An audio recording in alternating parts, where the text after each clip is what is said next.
Under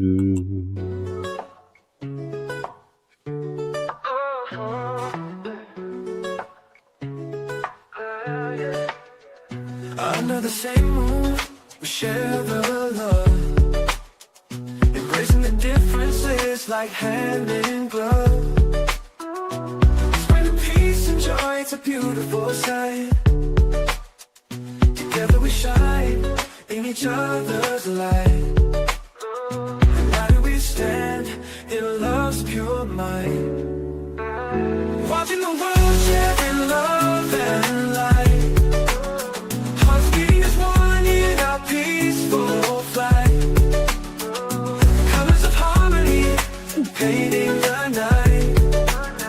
United we stand in love's pure might.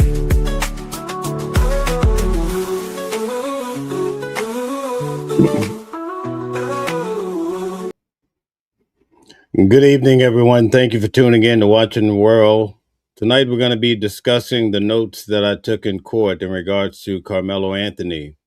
The reason why this is very important is because I understand that the transcripts might not be made available. There's a big debate online about the video.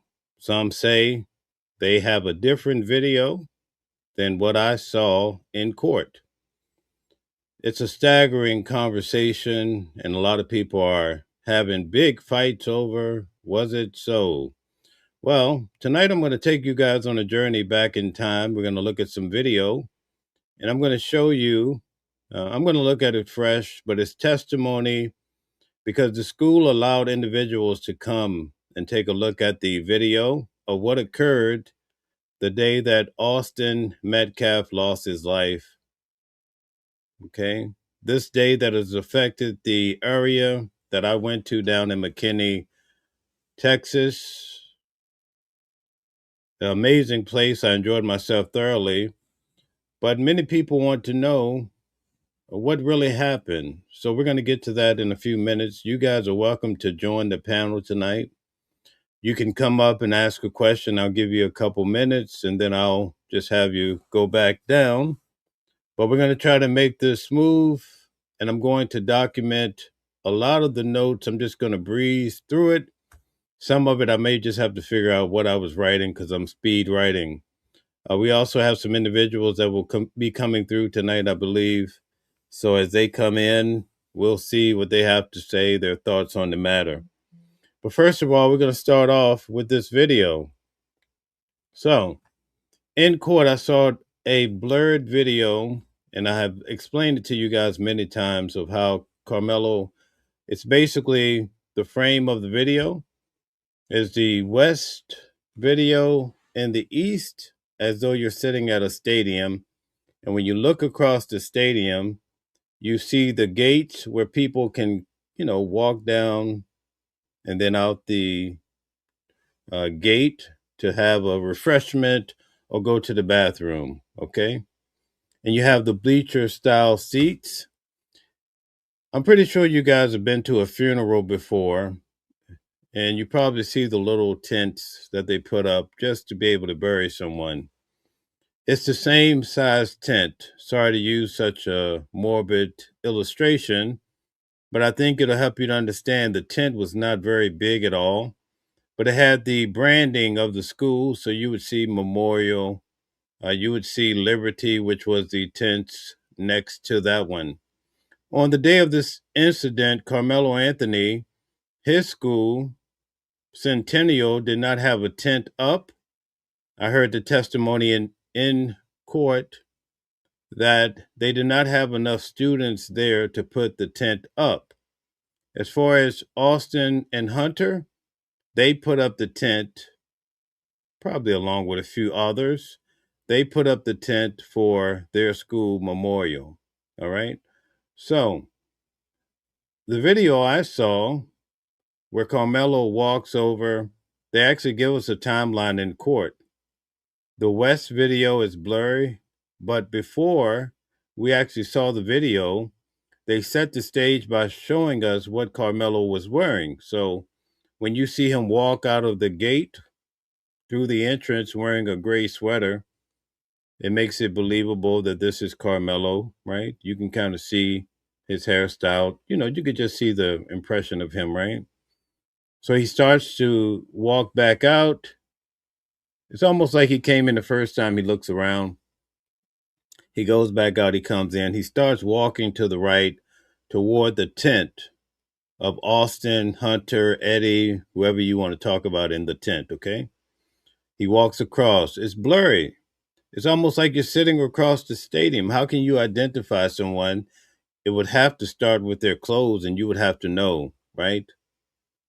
Okay. And then he's picked up in the east camera, which starts right by the tent. And they show that he goes to this tent, that he goes and he sits in the far back right if you're looking across the stadium. All right. Simultaneously, we see Austin, Hunter, they start walking across the parking lot. You see them coming to the arena. Seems to be maybe 4 to 6 guys, but some of them actually go in different directions. But I'd say at least 4 of them maybe actually walk up to the tent. Okay. Now, in court, they gave us the timeline of how these things happen. What I want to do is, and if you have a pen and paper, I want you to just write down these timelines because you're going to see when I show you these videos of people who saw the other video. I want you to notice what they're saying. They have a whole different timeline, but what they're saying about the video actually jives to what I see. There are people online, and I actually spoke to some of them. They say that in the video that they saw, which was 4K, they could actually see individuals grabbing Karmelo with a headlock. Some of them say he was jumped by 4 guys. Some of them could see a girl with a poncho on, that perhaps her brother was there. In fact, one of the guys that came and testified, his name was Jalen. His mother was a doctor to the twins. Okay. So that was testified. And then so we get all these details. All right. But write down this timeline, and believe you me, I wrote down what I saw on the screen. Okay. So pay attention to this. At 9:54, Austin arrives. Okay. At 9:56, Karmelo arrives at the tent. Very important that you understand that. At 10 o'clock and 48 seconds, the fight begins.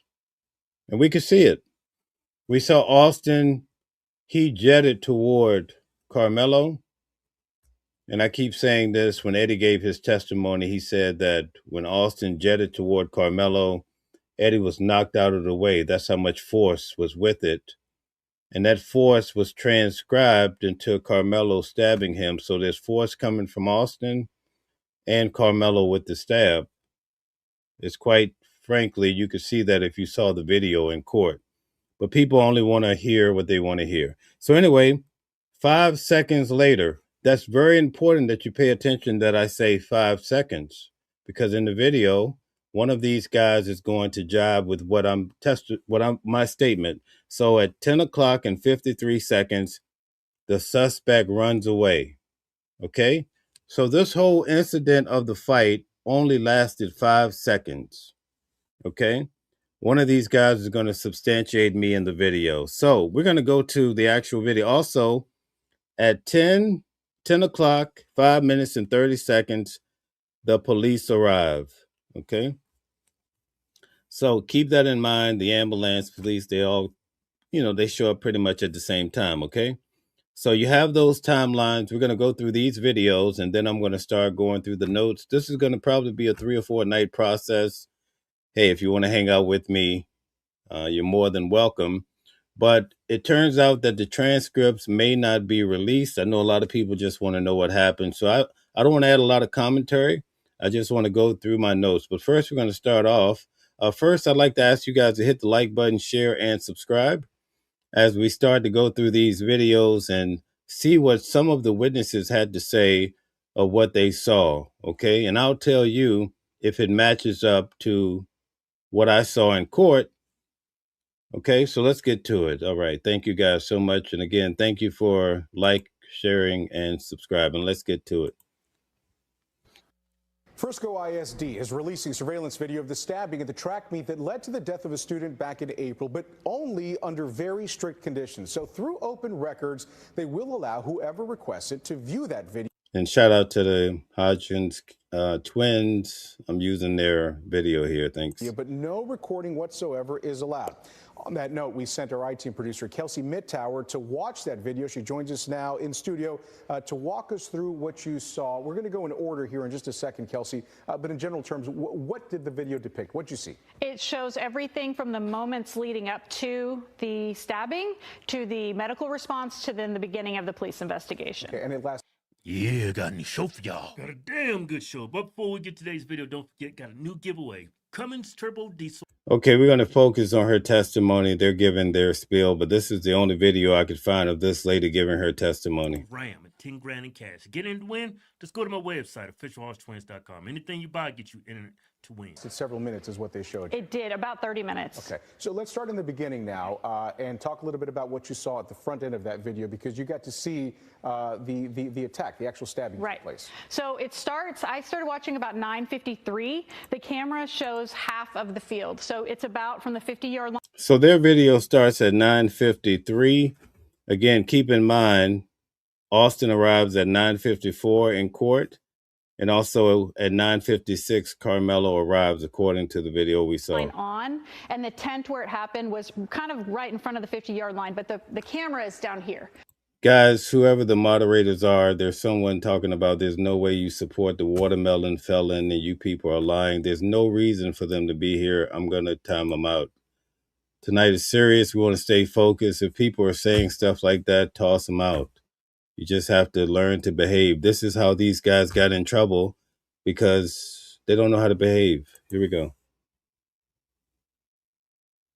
Okay. It's positioned across the field. So everybody in the video, you can tell they are kids or adults, but no one's identifiable. So a long shot is what a long shot, yeah. So a couple minutes in, and you actually see the altercation take place. Yes, everything leading up to it, everyone's milling about. It seems very normal. And then right at 9:55, that's okay, so she's stating now at 9:55. Okay, let's see what she says happened. when like there's this explosive movement or action between two people.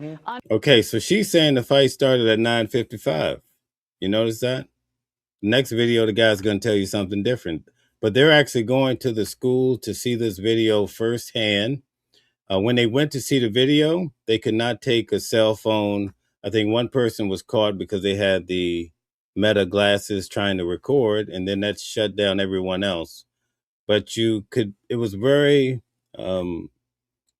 very strict from what I could understand. Okay, so that's what she saw, which is quite different than, well, just the timing so far is different than what I learned in court. Under the tent, and that's when the employees in the room told me that's when the stabbing happened at 9:55. Right. Okay, so the stabbing happened at 9:55. Okay, in court at 10 o'clock and 48 seconds, that's when the fighting started. So we're off by 5 minutes. How could that be? At 10 o'clock and 53 seconds, I'm literally writing down the numbers while I'm in court. Karmelo starts to run. Okay, so there's something not matching up here, apparently, between what I saw in court and what they're testifying. But the next person is going to tell you something completely different, and it's the news station. All right, check it out. Yeah, you were talking about people kind of start to scatter at that moment. Obviously, something went wrong. So what happens next? Because now, a little bit later on, that's when the ambulance shows up. So it seems to me that she said it was just two individuals involved. Right. You know, on TikTok and social media, they were saying those two brothers teamed up on him. Yeah, like they tried to jump him. Yeah. It doesn't sound like there was like a scuffle or anything, or they were fighting. Just looked like the altercation. Just so you know, the video we saw in court, no one was jumping Karmelo. It was Austin taking it to him, and it was all in 5 seconds. You couldn't see anybody else standing up. It was almost like a flash. And also, when you listen to the testimony of Hunter, he says he was sitting down. He heard Carmelo saying some things, all of a sudden Austin was on his head. Basically, he said that Austin grabbed his backpack. So Hunter wouldn't have had any time to basically stand up. And basically that's what we saw in our video, but other people are saying they saw all of these things. We're going to try to understand, is there some sort of manipulation or what's really happening here, okay? And sue because the kid got stabbed. Right. Right. If that's the case, I mean, you have absolutely no self-defense claim. None whatsoever. If you just stabbed a kid, now if you're getting your butt whooped by two twins that's twice your size, I get it, but You get it? You think it's self-defense? yeah, in normal circumstances, but you at a track meet with kids, weapons are not allowed on school property. I was like, you're not gonna have fear for your life at a track meet in broad daylight. I'm like, in normal circumstances, if you got two guys jumping you, they twice your size, yeah, you can defend yourself. But we're talking. This is the only video I could find of this lady giving her testimony, so we're listening to them give their spiel on it too, but she's going to start back in a second. Just bear with us. And kids at a track meet. I don't think he has any claim to self-defense. Yeah. Well, from what I recall, he was like, touch me and see. Right. Yeah. Yeah. And that's not even been disputed. Right. Right. I mean, everybody knows that kid is guilty, is sin. Hey, is it true that they said he's got a 3.4 GPA, the black kid? Okay, let's see if we can get moving here. Let's see if I can get her. Why are you running? Use defense. Was that team stand? At 9:55. Right. Okay, here we go. People under the tent, and that's when the employees, and then right at 9. So he doesn't want to leave.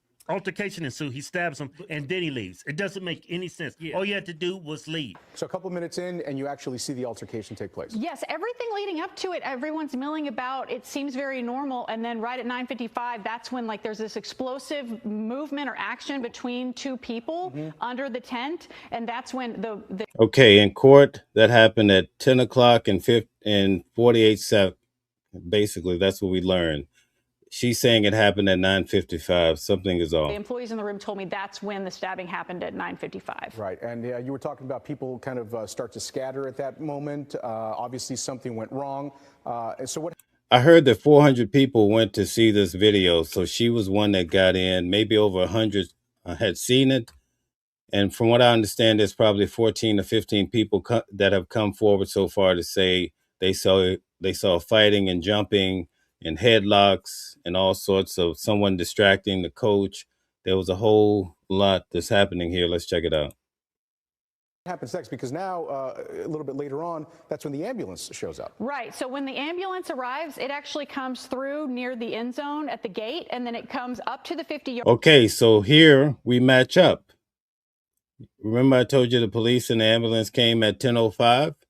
So now this is the first time in the video that she's syncing up with what I had written down in my notes from court. And literally, I was writing down the seconds on the monitor, documenting when individuals were coming into the tent. So something is terribly off, but we match up with the ambulance. Line directly in front of the tent. You can see Austin Metcalf is right here. But then when they pull up close to the tent, they realize that they don't want to show the video.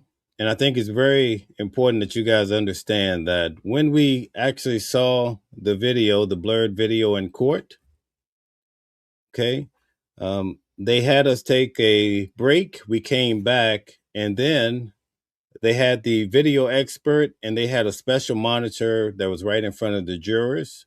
And so the attorneys went and sat beside the jurors. They all watched this video.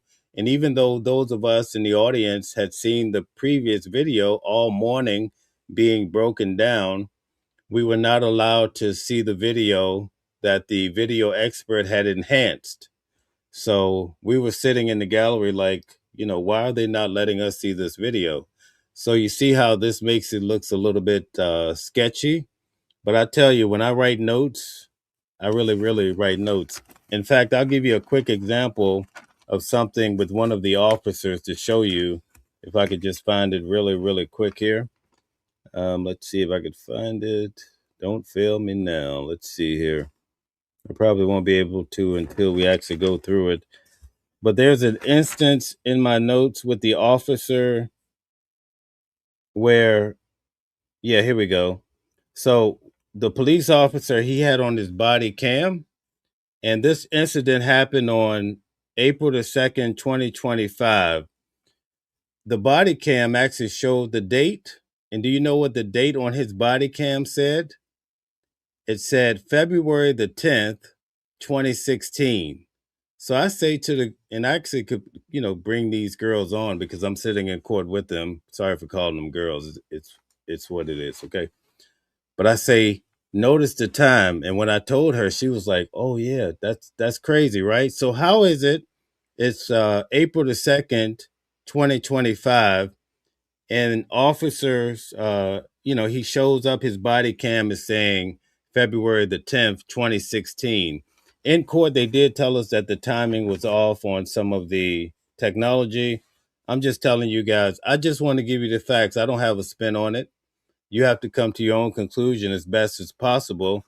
But from what I'm hearing, you may not ever see the transcripts. And I'm not sure why they don't want to put the video out. And if they don't want to, if they seal this case, which I've heard, I didn't confirm, but someone said they sealed the case and you can't get the transcript. If that's true, I will investigate tomorrow. You might not ever get a chance to substantiate a lot of things that many of us who were in the courtroom were able to say. So anyway, let's get back. They can't get the stretcher to him because of the barrier of the bleachers. So at that point, then the paramedics have to get out and then they have to walk all the way back. I actually saw a lot of this with the body cam video, and it was very heartbreaking because you could hear Hunter saying, "Oh, that's my best friend. Oh my God, this is my best friend." And his mother starts crying, and as any mother would, right? But we were able to hear all of this in court and actually see. We saw Austin laying down at the bottom of the bleachers, and they had put the tent that the fight happened where it occurred. They moved that tent over Austin because it started pouring raining right after this incident. Probably based on the video I think I saw was shortly after 10 o'clock, it just started pouring. Okay. All right. So I'm trying to give you details as best as possible. We're going to get through this entire case. It's going to take a few days, but you'll be able to. I'm going to label it all. So you guys, if you want to come back in time and confirm, because a lot of people are reaching out to me saying, "I heard this over there. Is that true?" And most of it I can recant from the top of my head because I was paying attention, but I also have my notes because there's a lot of moving parts and people, places, and things. So let's get back to it. I remember all of what she's saying. The timing is perfect. Back to the end zone. This is actually, yeah, in the next slide. They have to go all the way back to the end zone and then come all the way back. That takes another couple of minutes. So at this point, they've arrived and they are actively working on Metcalf at that point. And we want to reiterate, we're using some imagery here to sort of denote exactly what was happening here, these little icons that were using the ambulance, because, again, the video was not able to be released. You're watching all of this happen, Kelsey, and you're watching the time sort of elapse. What are you thinking about when you see this, especially when you see sort of the issues in getting Metcalf out of there? I mean, Yes, Matt, I heard that, but I haven't been able to confirm it. I understand why it happened the way it happened. They were still working on him, actually. The thing that really struck me is they're working on him, and that's when you see the rain's coming down heavier, and then they actually pull out the blue tarp. The blue tarp that we saw. Right, and then I noticed. She's right on the point, but her timing as far as when the fight started to happen is way off according to what I saw in court. In fact, they testified that it only took about 4 minutes for the police and the ambulance to show up. So that's more with my timeline. Her timeline, the police would have arrived, let's see, roughly 10 minutes later. That's not true. So her timing is off. That's clear.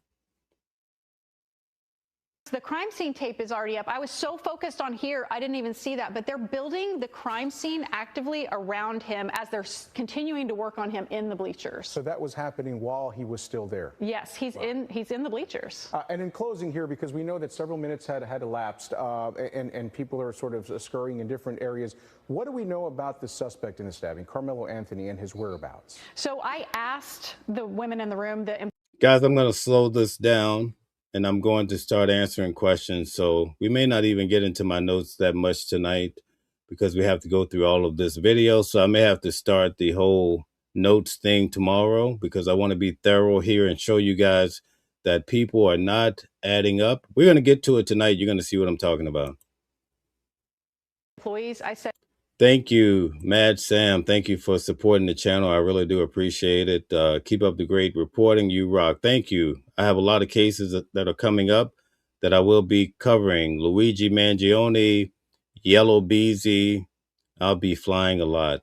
I have a lot going on, man. of everybody on this screen, is Karmelo Anthony in here? And they said, you know, we couldn't tell you, we don't know. And honestly, it was so hard. Once it happened, you know, there's people going this way, that way, this way, and this way. So it was just hard to know what direction he headed. All right, Kelsey, thank you very much for describing that for us. We appreciate it. Yeah, but Okay, so we have her breakdown. Everybody has the notes. You see that she's off. So let's just make this very clear.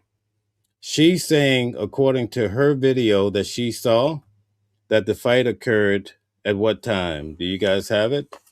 Right? It was 5 minutes till 10, right? Okay, 9:55. That was her testimony. She also said that the police and also that the ambulance arrived at what, 10:05, which was according to what I said.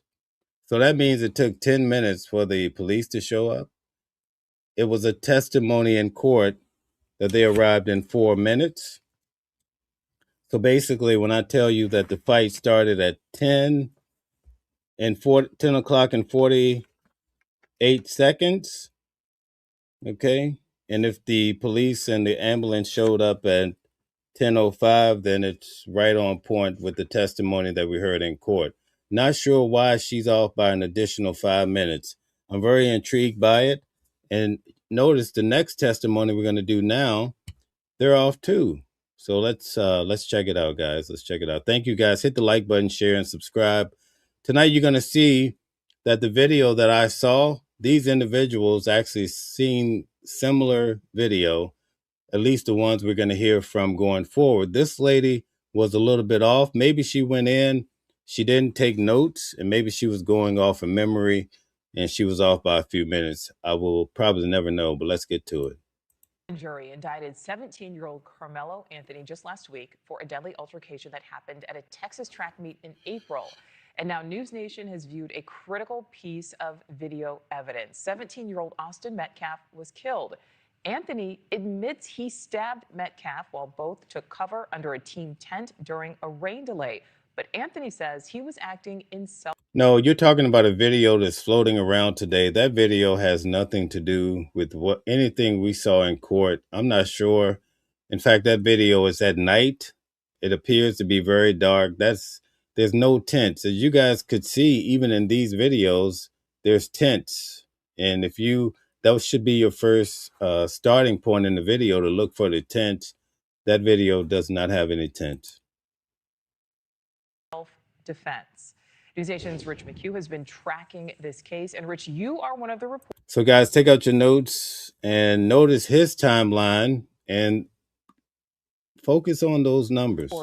Who got to view this important piece of evidence. So the first lady was able to see this video. Only 100 or so people had a chance, from what I understand, to see the video.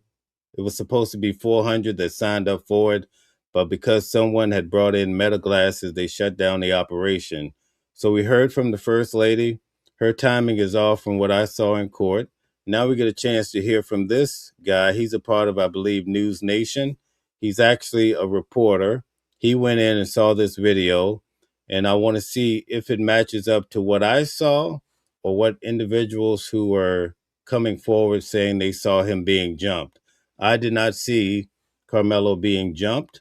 I saw, according to the video they showed, Austin pretty much went toward him with a vengeance and then came right back. It all happened in 5 seconds. Let's see.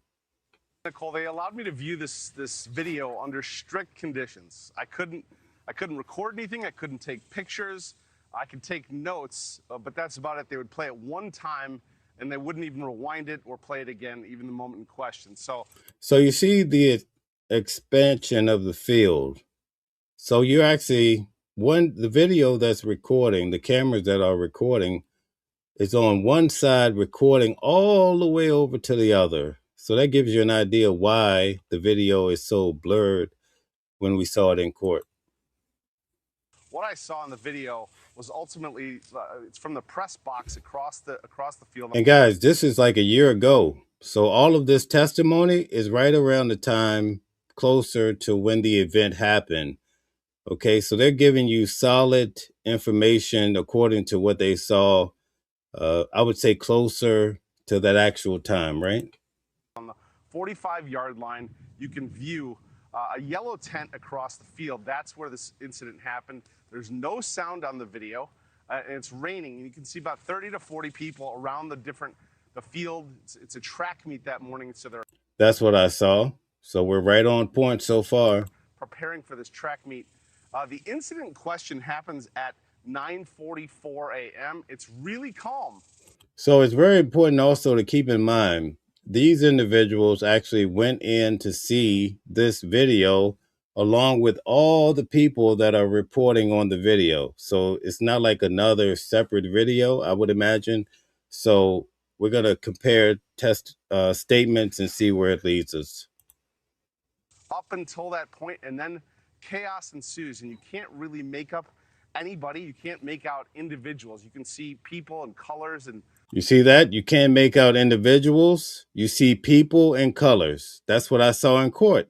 So he's seeing the same video that I saw in court a year ago. Okay, go back. Let's check it out. It's very important that you catch this. He's describing what I saw. Across the field, that's where this incident happened. There's no sound on the video.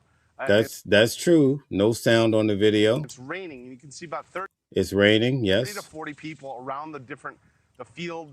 It's a track meet that morning, so they're preparing for this track meet. The incident in question happens at 9:44 a.m. It's really okay. So he says it happens at 9:44. Okay, 9:44. So we have to factor in his timeline. He says the incident happened at 9:44. So now he's adding another 10 minutes. Wait a minute. Let's go back. This is crazy. He's off. His timing is off. This is the news broadcaster, right? Check it out. Happens at 9:44. Let me go back some more. Here we go. That's where this incident happened. There's no sound on the video, and it's raining, and you can see about 30 to 40 people around the field. It's a track meet that morning, so they're it's a track meet. Preparing for this track meet. The incident in question happens at 9:44 a.m. It's really calm up until that point, and then. So he's saying the incident happened at 9:44. All right. So I've already showed you guys. Now, you know what the lady said. She says at 9:55 the incident happened. He's saying the incident happened at 9:44. I'm telling you the video I saw in court that at 9:54, right? So at 9:44, Austin is not even in the tent. Neither is Karmelo. And this is News Nation. And he said you were able to take notes, right? But in court, we saw at 9:54, Austin arrives. 9:56, Karmelo arrives. At 10 a.m. and 48 seconds, the fight starts.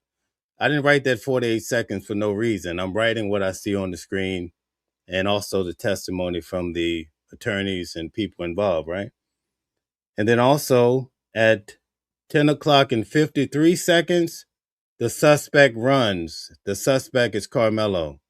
Why is he? So listen, the lady said that the ambulance came at 10:05. I say the ambulance came at 10:05. In court, they said that it took 4 minutes for the police, the ambulance to respond. But he's saying that the fight started and that Austin is basically being, if that's what he's saying, he said it starts at 9:44. Now he's added a whole 16 minutes to this thing, right?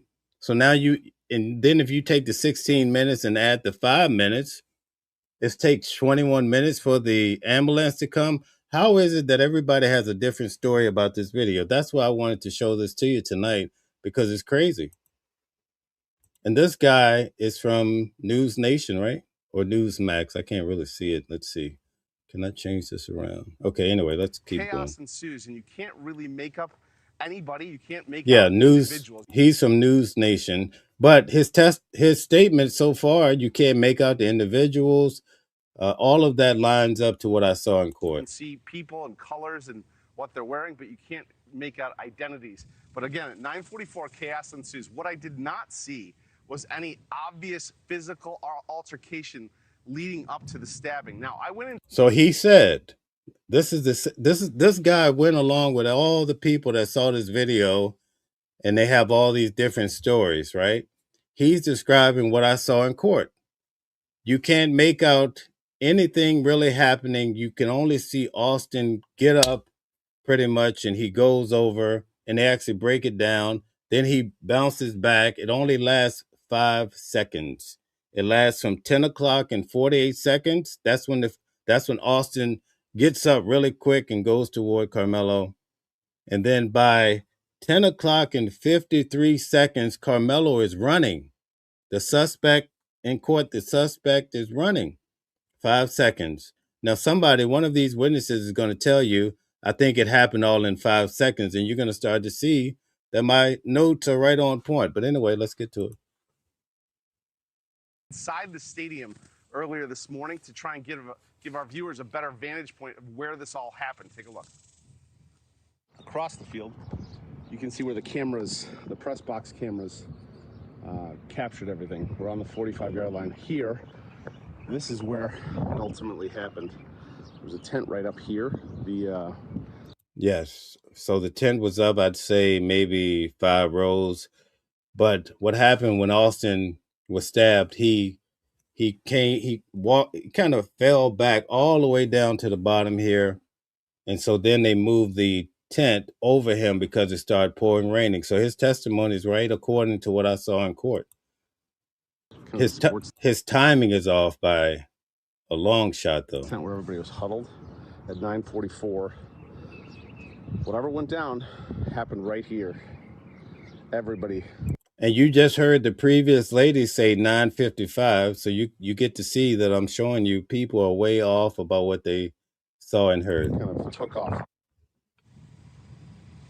Now, according to police reports, Austin Metcalf and Karmelo Anthony were here at this track meet. Austin Metcalf told Anthony he needed to move out from under their team's tent when Anthony grabbed his bag, reached inside, and told Austin, quote, "Touch me and see what happens." The police report states Metcalf grabbed Anthony to tell him to move. Anthony pulled out a knife, stabbed Metcalf once in the chest, and ran. Metcalf died in his twin brother's arms. And now, as of last week, Karmelo Anthony indicted for first-degree murder. Nicole? Some people are disputing whether or not he died in his brother's arms. One of the responding guys that I'm going to go through in my notes, he actually explains that he had to pry Hunter off of his brother. So that leads me to believe that they're being accurate about that. So I just want to clear the air. I'm just giving you what's in court, not my spin, all right? I know a lot of people like to come in, but for this, I'm not giving you my interpretation. I'm just telling you the facts, all right? And we're going to go through this all week until we get to the end of it. So, Rich, how might this affect court? Well, it's a good question. Court date has not yet been set. His first appearance is set. Again, this was a year ago. I believe for July 17th. This video, from what I saw, the question I have is, will they be able to enhance it and to view it, to zoom? You see that? He saw what I saw in court. He's explaining it. it wasn't enhanced. It wasn't like he didn't see a 4K video. You hear what he's saying? So why are different people seeing a different video? Because what I saw was happen very quickly, and there was no obvious altercation just before. So it could be a case where both sides will see what they want to see, but the question remains: how much can they kind of alter or zoom in on this video, Nicole? All right, Rich McHugh live for us there as this case continues to unfold. Rich, thank you. Thank you for watching. Okay, so let's do a little recap here. According to my testimony from what I received in court, at 9:54, okay, 9:54, Austin arrives at the tent. 9:56, 2 minutes later, Mello arrives at the tent.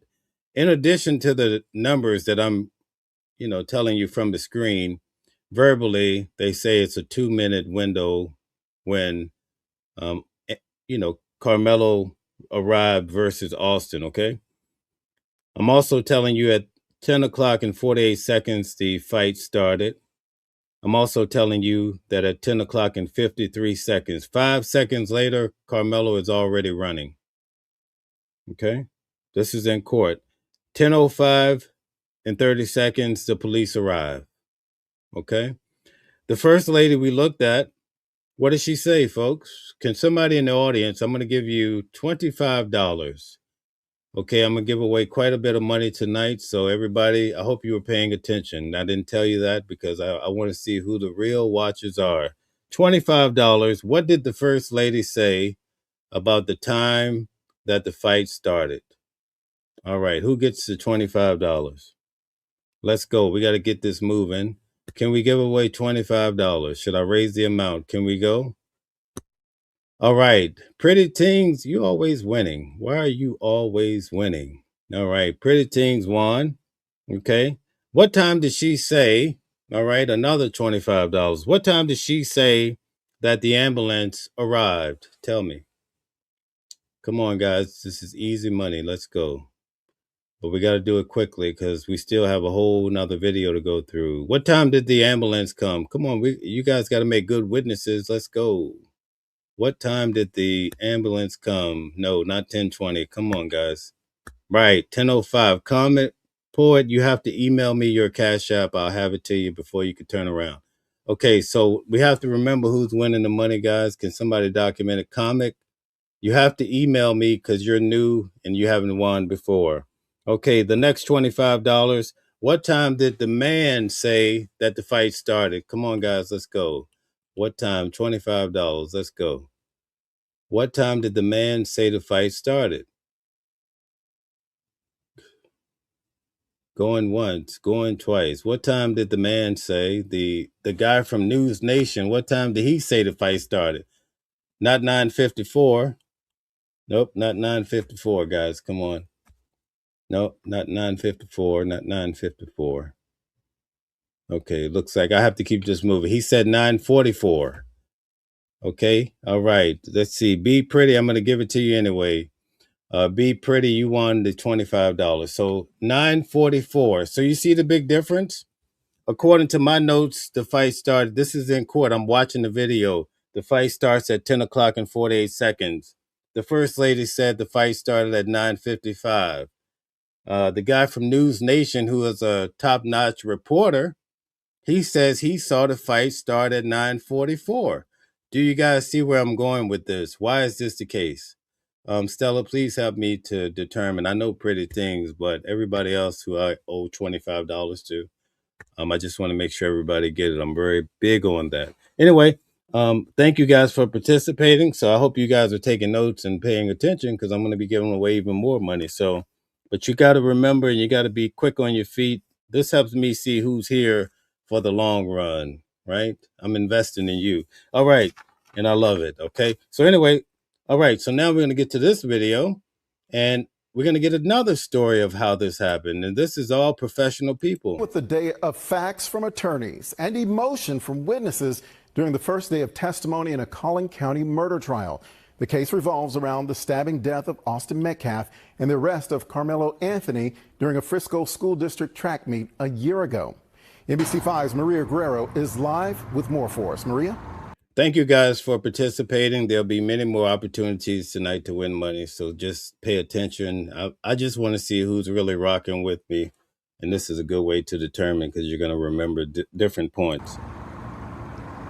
Hey there, Vince. Yeah, prosecutors in their opening statements calling this an unjustified, provoked murder. Karmelo Anthony's defense attorney, meanwhile, not explaining why his client had a pocket knife in his bag, but Stella, if there's a discrepancy, I'll give them all 25. Whoever, Stella and whoever else, you just got to tell me it doesn't matter. Defended himself, he says, in a moment of chaos and fear against twin brothers who are 83 pounds heavier than his client.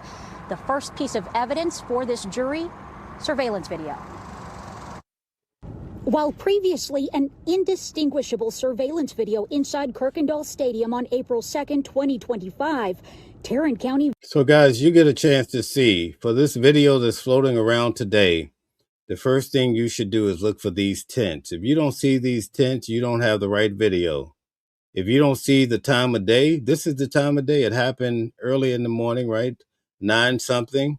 It's drizzling, but you see it's light out. So start with this. You see the tarp? You know why that tarp is laying there? That blue tarp is laying there because that's where Karmelo threw the knife, or he dropped the knife.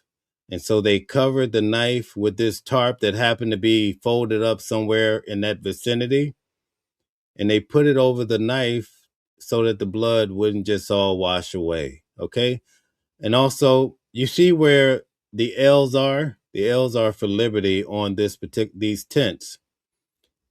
This yellow tent was the tent that all of this happened. That tent was side by side pretty much. There's a gap in between it. But Memorial was the yellow one. That was Austin's tent. Liberty, that's where the girl testified she saw. And this girl had honestly lied about the whole incident. See, they won't tell you. She was a prosecution witness. She lied about the situation. She admitted to lying. All right. So it's important that you understand this tent, the yellow tent, was side by side, just a space in between with Liberty.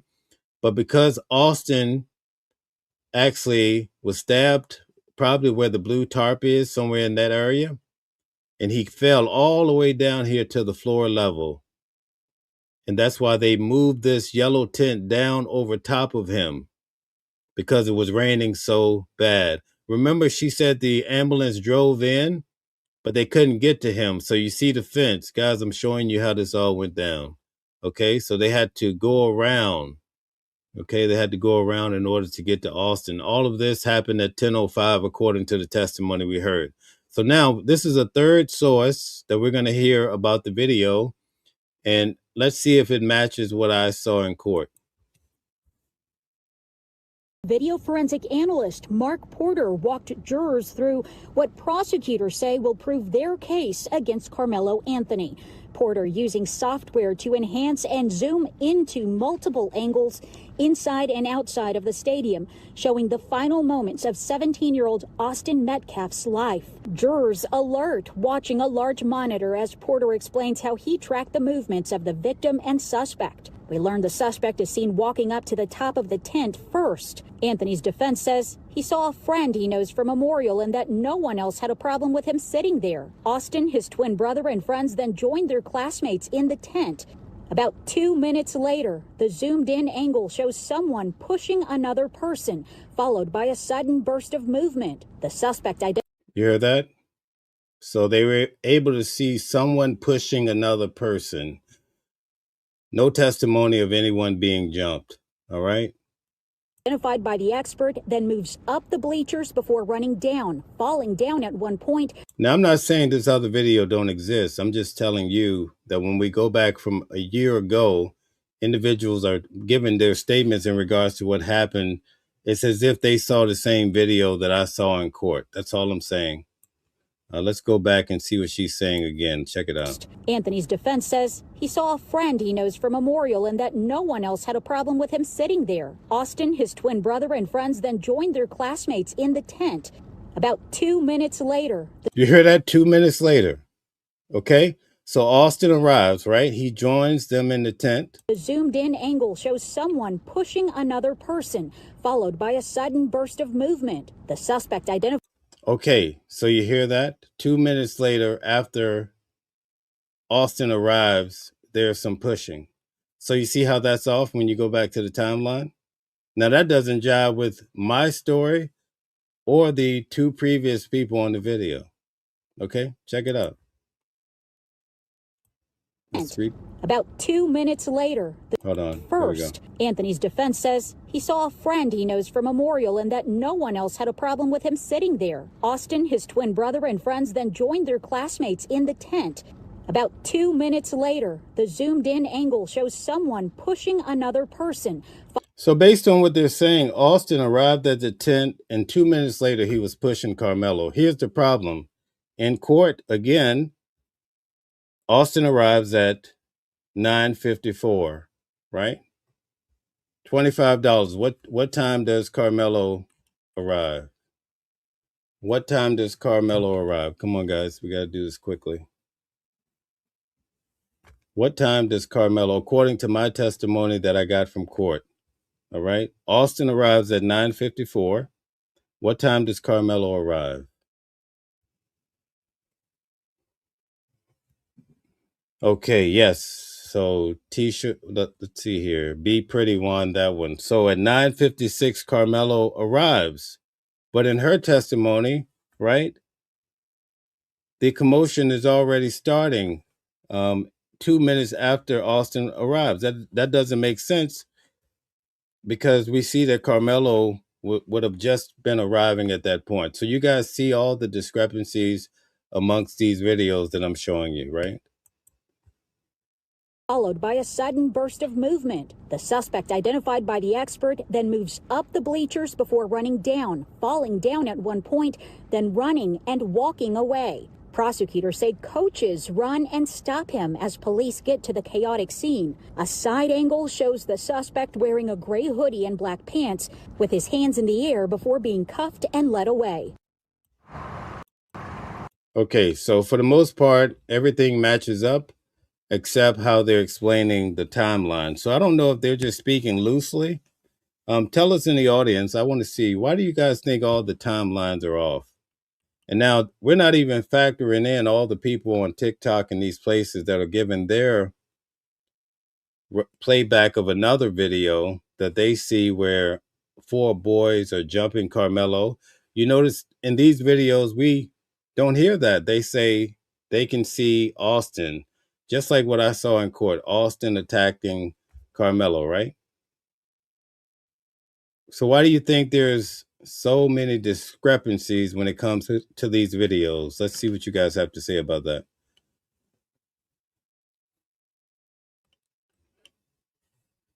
Okay, so maybe we don't have thoughts. Okay, let's see. Mad Sam says, I believe when they saw the video.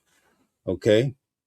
All right. Cake Bean says, I think the video has been altered from the beginning. Okay, thank you very much. Let's see. Peak says Frisco ISD, is altering the videos. Okay. All right. A lot of people feel that way. T says no notes. That makes sense if they were just winging it off the top of their head. Okay. 3T says, Mel, did Karmelo arrive or was he sitting there already in the court video you've seen? Karmelo arrived and he wasn't, obviously he sat down, but I know what you're talking about. Some people are saying that in the video they saw he arrived at 9:43 and he was just sitting there a long time and then the twins came. That's not what I saw in court. Austin arrives at 9:54. Karmelo arrives at 9:56. All right. So no, what people are saying about him sitting there for a long time, we don't see that in court at all. All right. Salon says 9:55. Okay, not sure. Thank you for the super chat. We have a super chat from Big Bad Bull. Blessings, good brother. Appreciate you rocking out with the no captivity. Okay, last night. Yes, indeed. Thank you for coming over and hanging out with me and also sewing into the channel. Thank you very much. Okay, Detroit says, They didn't say it says they see someone being pushed. I don't get what you're saying. It needs to be more. Okay, Gold Digger says also in the alleged video being shown at the ISD, many said the video shows Karmelo already sitting down before Austin. Yes, that's what I was just referring to. They say he was sitting down at 9:43. That's not what we have in court. All right, at court, again, Austin arrives at 9:54. Karmelo arrives at 9:56. There's no 9:43. Okay, Shammy Poo says definitely sounds like different versions. Okay, Ground and Sky says the tent has win the battle, which kind of sets the tone at the game. Okay, thank you very much. Stella says like, share, and subscribe to the channel and turn on your notifications. Okay, Comic Poet says, how did Austin end up at the bottom of the bleachers? Karmelo was sitting at the back of the tent, right? And if you're sitting in the tent facing the field, he's sitting in the far back to the left. He's talking to them. They're sharing words. Austin comes and grabs him up. According to testimony, Austin runs at him so fast, he pulls the knife out of his bag and probably, he has in 5 seconds, he probably has enough time to grab the knife. If his hand is on the knife, like they said in the prosecution's opening statements, he had his hand on the knife the whole time, right? That's what they're trying to paint the picture. Austin comes, and the guys say he comes and picks. One guy says he hits him with a line. Let me see. I want to be very accurate, and I want to show you guys what these guys are saying. Give me 1 second. I want to slow this down so you can actually see what my notes are saying. Young boy, he was 16 at the time, right? I'll give you his first initial. It starts with the H. He says that Austin went and he grabbed Karmelo with a lineman drill. A lineman drill. Okay, so this is what we learned in court. It wasn't a slight push on the shoulder. I mean, many of the kids did say, oh, it was a light push on the shoulder. But let me show you what Jalen's. Ooh, I didn't want to say his name. Shoot. Anyway, sorry. Let me tell you what another student said, right? He was a very good witness, a black guy. He says, let me find what he said. Hold on 1 second. Okay, let me just breeze through it. He says, his mother was a twins pediatrician. Okay, so this is a guy, his mother was actually Austin's pediatrician. Okay, he said he was sitting there scrolling on TikTok. He said Austin standing, and maybe one other person was standing. Okay, that's what he says. He didn't know. He says half and half under tent. So he's the one that really revealed that Karmelo wasn't even sitting under the tent. That whole row, Eddie, Karmelo, they were sitting beyond the tent. So they were still being rained on. So for those of you who are saying he went under the tent so he would be away from the rain, this kid was the first one of different individuals to reveal that Karmelo and these kids were not even under the tent. Okay? False narratives that everybody's pushing. But if you go on some of these big stations, you say that, they're going to say, oh, you're just lying. Oh, they say he was under the tent. You see how these people are? I just laugh at them. He says that Karmelo was acting suspicious and he came out of the blue. He says Austin asked him to leave and Austin never raised his voice. Okay, that's what he says. He says going back and forth between the two of them, Austin pointed out his hand was in his backpack. Okay, so Austin pointed out that Karmelo's hand was in his backpack. He already knew what he wanted to do. That's what the kids say. All right, about Karmelo. He says, Austin said, you don't have anything.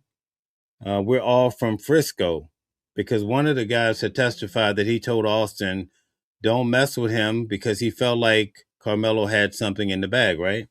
So this kid tells him, so let me just go back. He says he already knew what he wanted to do. He says, Austin said, you don't have anything. We're all from Frisco. He was a middle linebacker, talking about Austin. He says Austin grabs his hoodie and then started to pick him up out of the seat.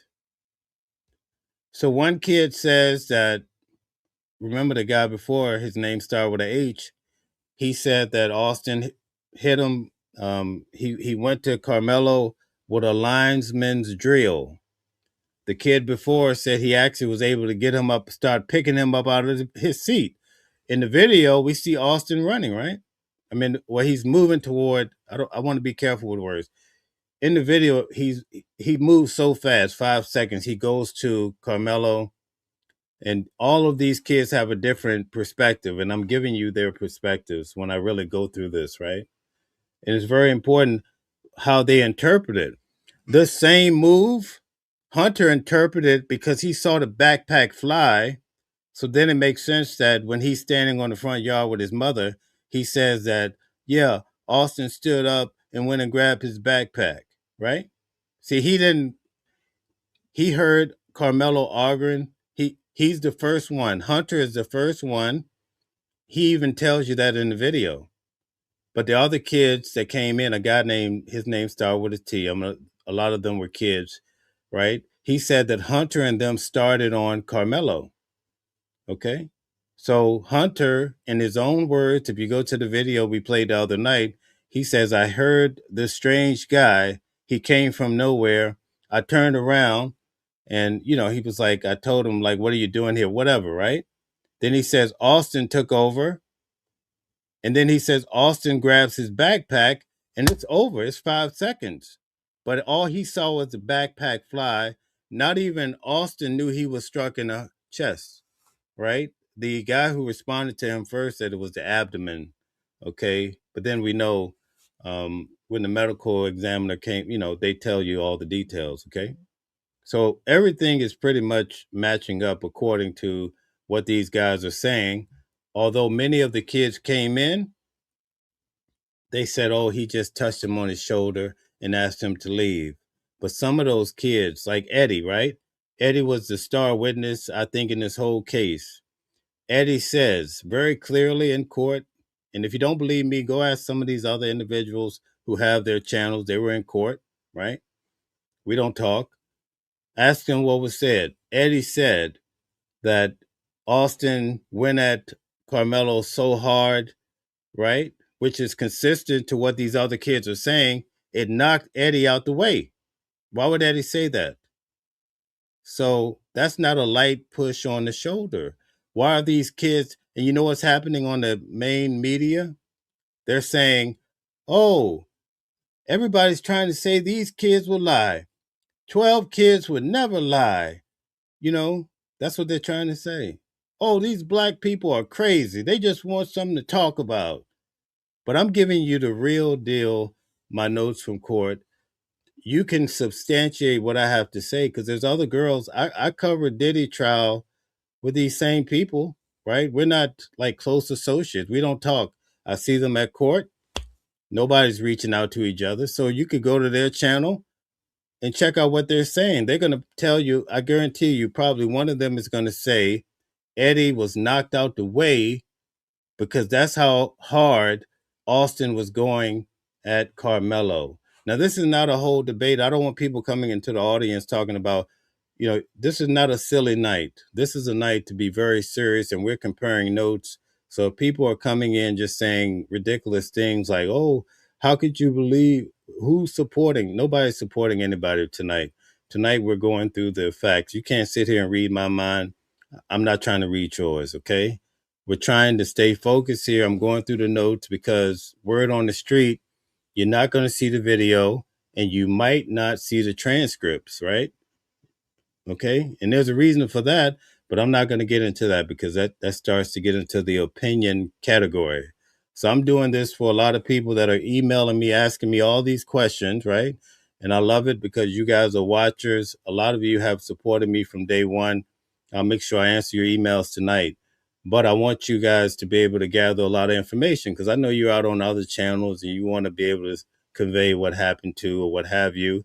And also, You trust me because of the other cases. I covered Trump, I covered Luigi. You never get people coming back saying, oh, that guy, he makes up stuff out of the blue.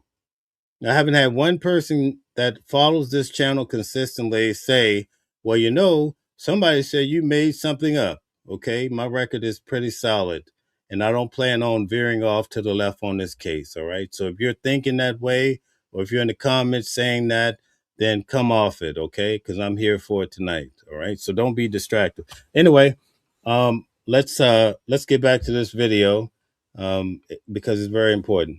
I'm gonna back up a little bit though. Let's see. Anthony's defense says he saw a friend he knows from Memorial and that no one else had a problem with him sitting there. Austin, his twin brother, and friends then joined their classmates in the tent. About 2 minutes later, the zoomed-in angle shows someone pushing another person, followed by a sudden burst of movement. The suspect, identified by the expert, then moves up the bleachers before running down, falling down at... So again, in this video, they're reporting, this network is reporting, and this is, let's see. Well, anyway, that's not even important. They're saying that 2 minutes after Austin arrived, then already he's stabbed. And we know that that does not jive with these other individuals that I've showed you tonight. It doesn't jive with my notes as well. So we have to just imagine that people are going to see the same video. Now, keep in mind, folks, these individuals are seeing, or supposed to be seeing, the same video that people who are also online that are saying that they saw Karmelo being jumped. Okay? So it's important that you understand this is not a different occurrence.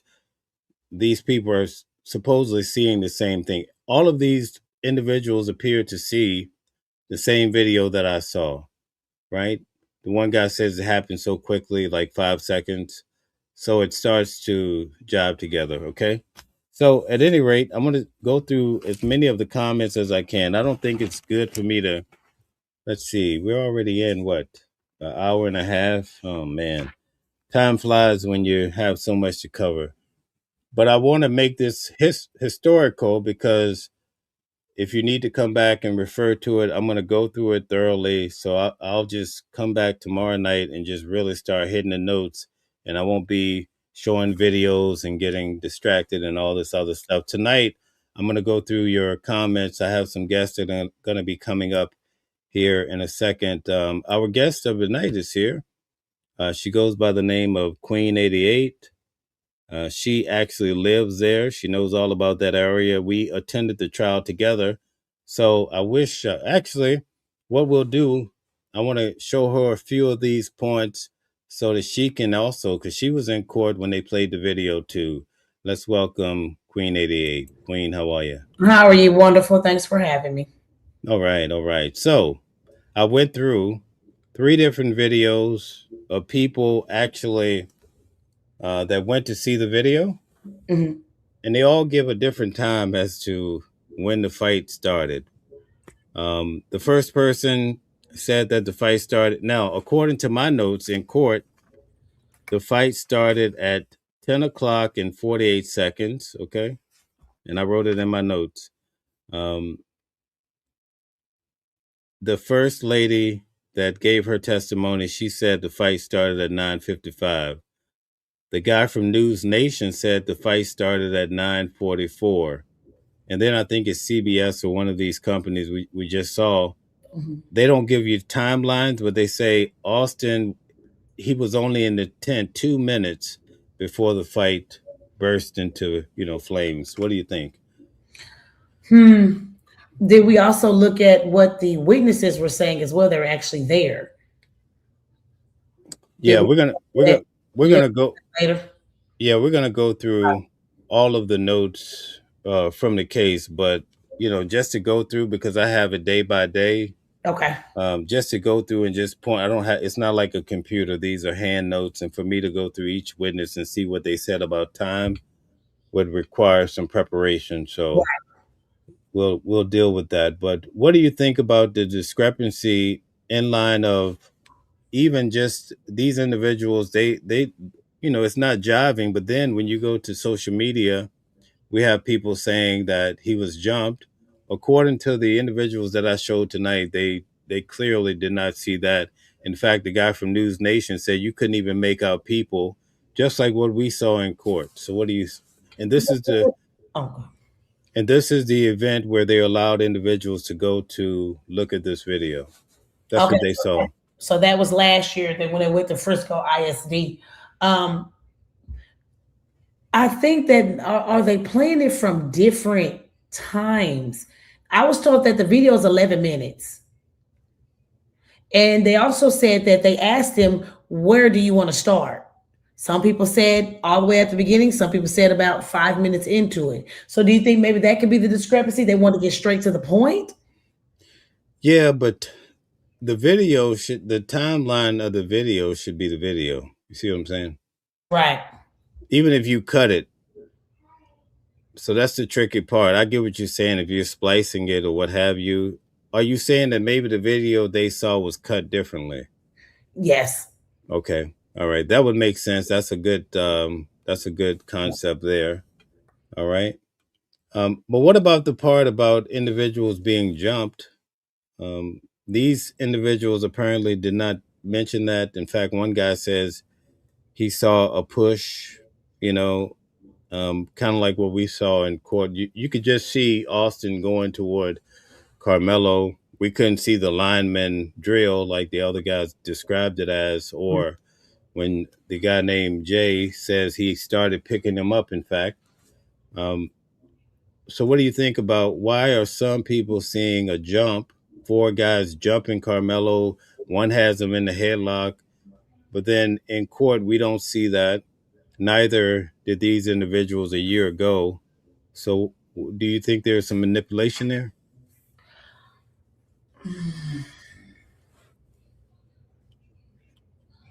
It might be manipulation, but I don't want to say that because who's to say that these people didn't see the full video?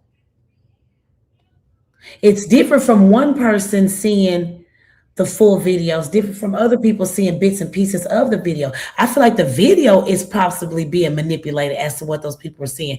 I don't want to tell those people they didn't see what they saw. You see what I'm saying? So okay, I get that. I'm not disputing that they're making it up. But what I'm saying is, do you think it's a possibility of manipulation, like there's a second separate video? Because listen, Yeah. even if you say it's a full video, what happened in those 5 seconds under the tent, we saw that. But we didn't see the details, but we saw the movement, right? And it was blurred. Blurred. Mm-hmm. So these individuals, even if they saw a longer video, it would be some different movement. It would have been into what happened with them taking him out of the arena, because they're describing what happened under the tent, and then they say Austin was stabbed and he fell back down the bleachers.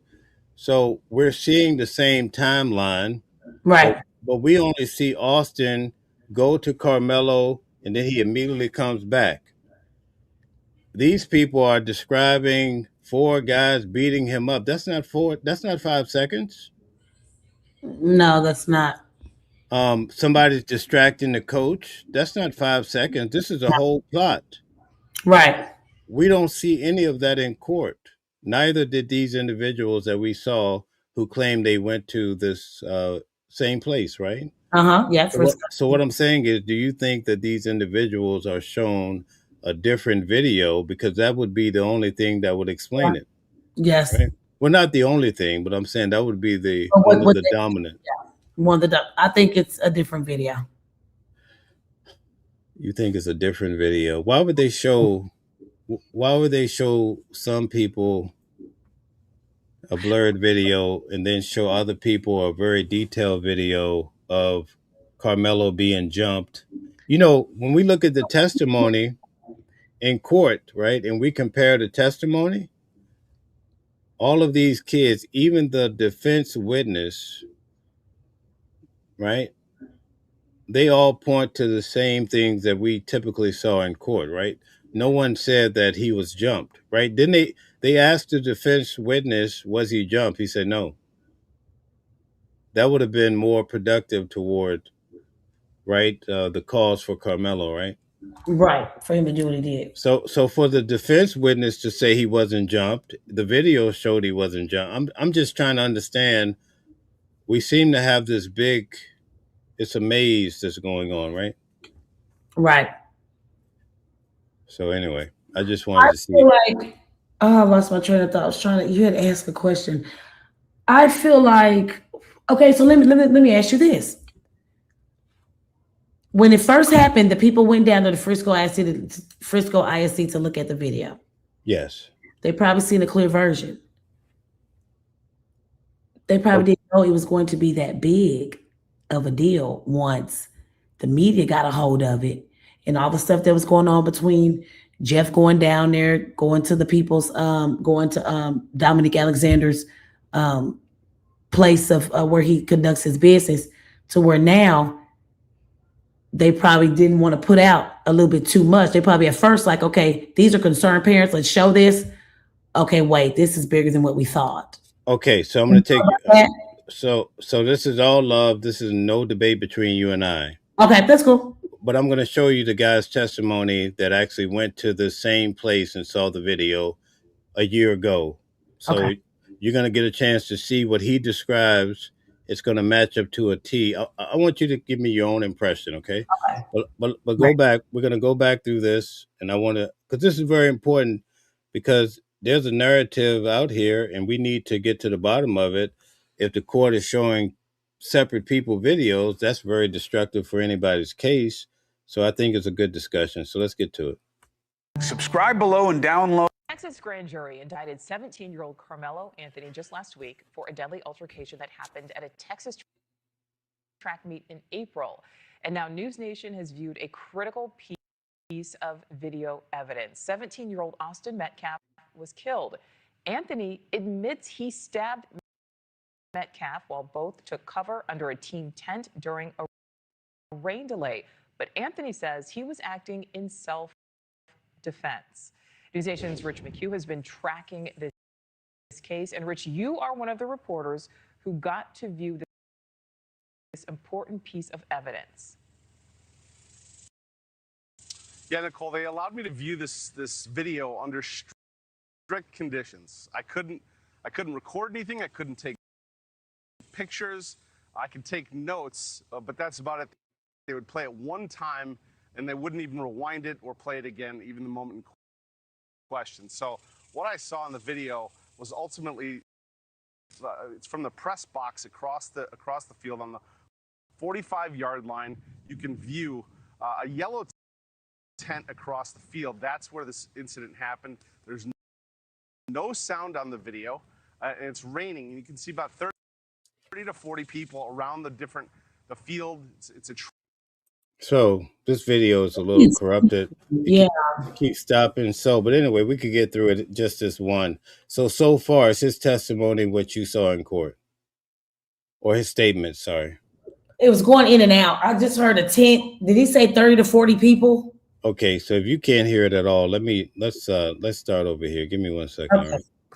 Let me kick this out. Give me 1 second. All right, so let's try this here and try it again. Jury indicted 17-year-old Karmelo Anthony just last week for a deadly altercation that happened at a Texas track meet in April. And now News Nation has viewed a critical piece of evidence. Yeah, Nicole, they allowed me to view this video under strict conditions. I couldn't record anything. I couldn't take pictures. I could take notes, but that's about it. They would play it one time, and they wouldn't even rewind it or play it again, even the moment in question. So what I saw in the video was ultimately, it's from the press box across the field on the 45-yard line. You can view a yellow tent across the field. That's where this incident happened. There's no sound on the video, and it's raining. And you can see about 30 to 40 people around the field. It's a track meet that morning, so they're preparing for this track meet. The incident in question happens at 9:44 a.m. It's really calm up until that point, and then chaos ensues, and you can't really make up anybody. You can't make out individuals. You can see people and colors and what they're wearing, but you can't make out identities. But you see that? That's the point right there. Yeah, maybe that's basically what we saw. So that's what we saw, right? Right. So that's why I wanted to show that to you, because you're saying, well, maybe they saw it clear and we saw it differently. No, he saw basically what we saw. I'm gonna let it finish out, but there's nothing different that he's saying, that his story. Anyway, let me let it speak. Yeah, I was going by the Again, at other people from 9:44 News chaos Nation. Okay. No, I'm sorry. What did you say? I was going by the other people from News Nation, the other people that came out and said that they see such and such, such and such. Oh, okay. So did you see the other people that came out? The 3 people? It was 2 men and 1 lady. Okay, we'll have to pull that up. So I'm gonna try to find it while you continue to watch this. Let me see. Make out identities. But again, at 9:44, chaos ensues. What I did not see was any obvious physical altercation leading up to the stabbing. Now, I went inside the stadium earlier this morning to try and give our viewers a better vantage point of where this all happened. Take a look. Across the field, you can see where the press box cameras captured everything. We're on the 45-yard line here. This is where it ultimately happened. There's a tent right up here, the kind of the sports tent where everybody was huddled at 9:44. Whatever went down happened right here. Everybody kind of took off. Now, according to police reports, Austin Metcalf and Karmelo Anthony were here at this track meet. Austin Metcalf told Anthony he needed to move out from under their team's tent when Anthony grabbed his bag, reached inside, and told Austin, quote, "Touch me and see what happens." The police report states Metcalf grabbed Anthony to tell him to move. Anthony pulled out a knife, stabbed Metcalf once in the chest, and ran. Metcalf died in his twin brother's arms, and now, as of last week, Karmelo Anthony indicted for... Okay, so it's going to take some time for me to find whatever I'm gonna send it to you. I'm gonna send it to you. Let me just go ahead and okay. All right, cool. So anyway, what do you think about what he's saying so far? It sounds like what we saw in court, right? Sounds like what we saw in court, correct. You're right. So how would you explain that? You see, other people saw the same video, but they saw all these details of Karmelo being in a headlock and 4 guys punching him and all this other stuff.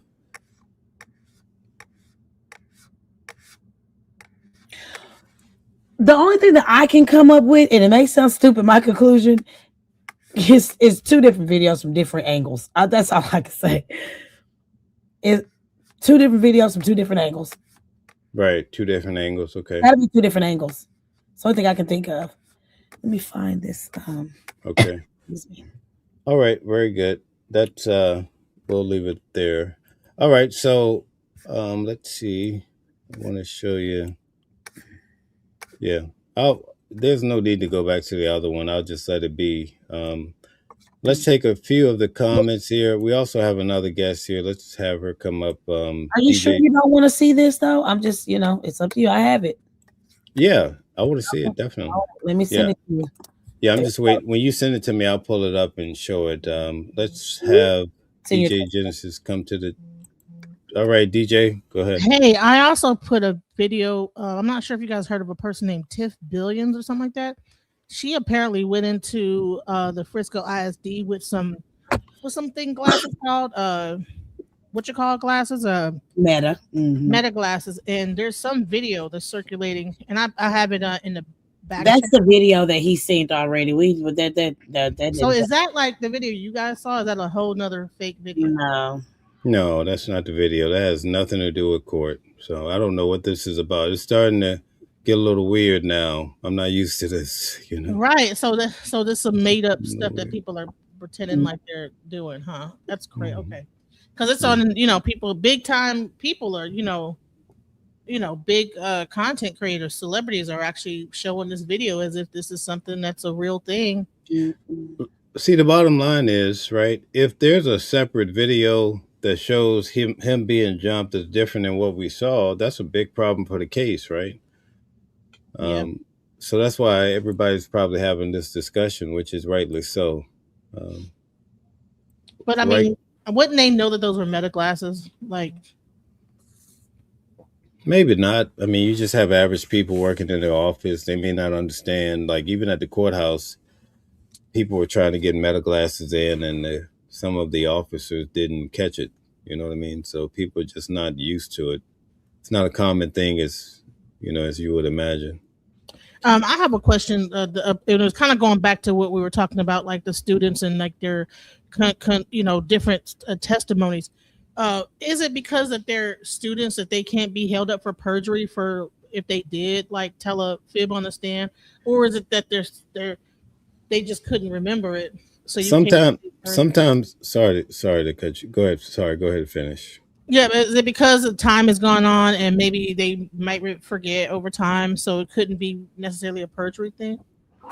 Well, I watch a lot of these cases. In Diddy's trial, the girl said that Diddy had her hanging off the balcony, and they kind of caught her out there with her story, and she wasn't held right for perjury. So it's all up to the judge and who he wants to really focus on. I think a lot of that boils down to it. In most cases, they're so focused on the defendant, they're not really trying to go after people. You know what I mean? Unless they ruin a case and it becomes a big deal. But I haven't really seen that.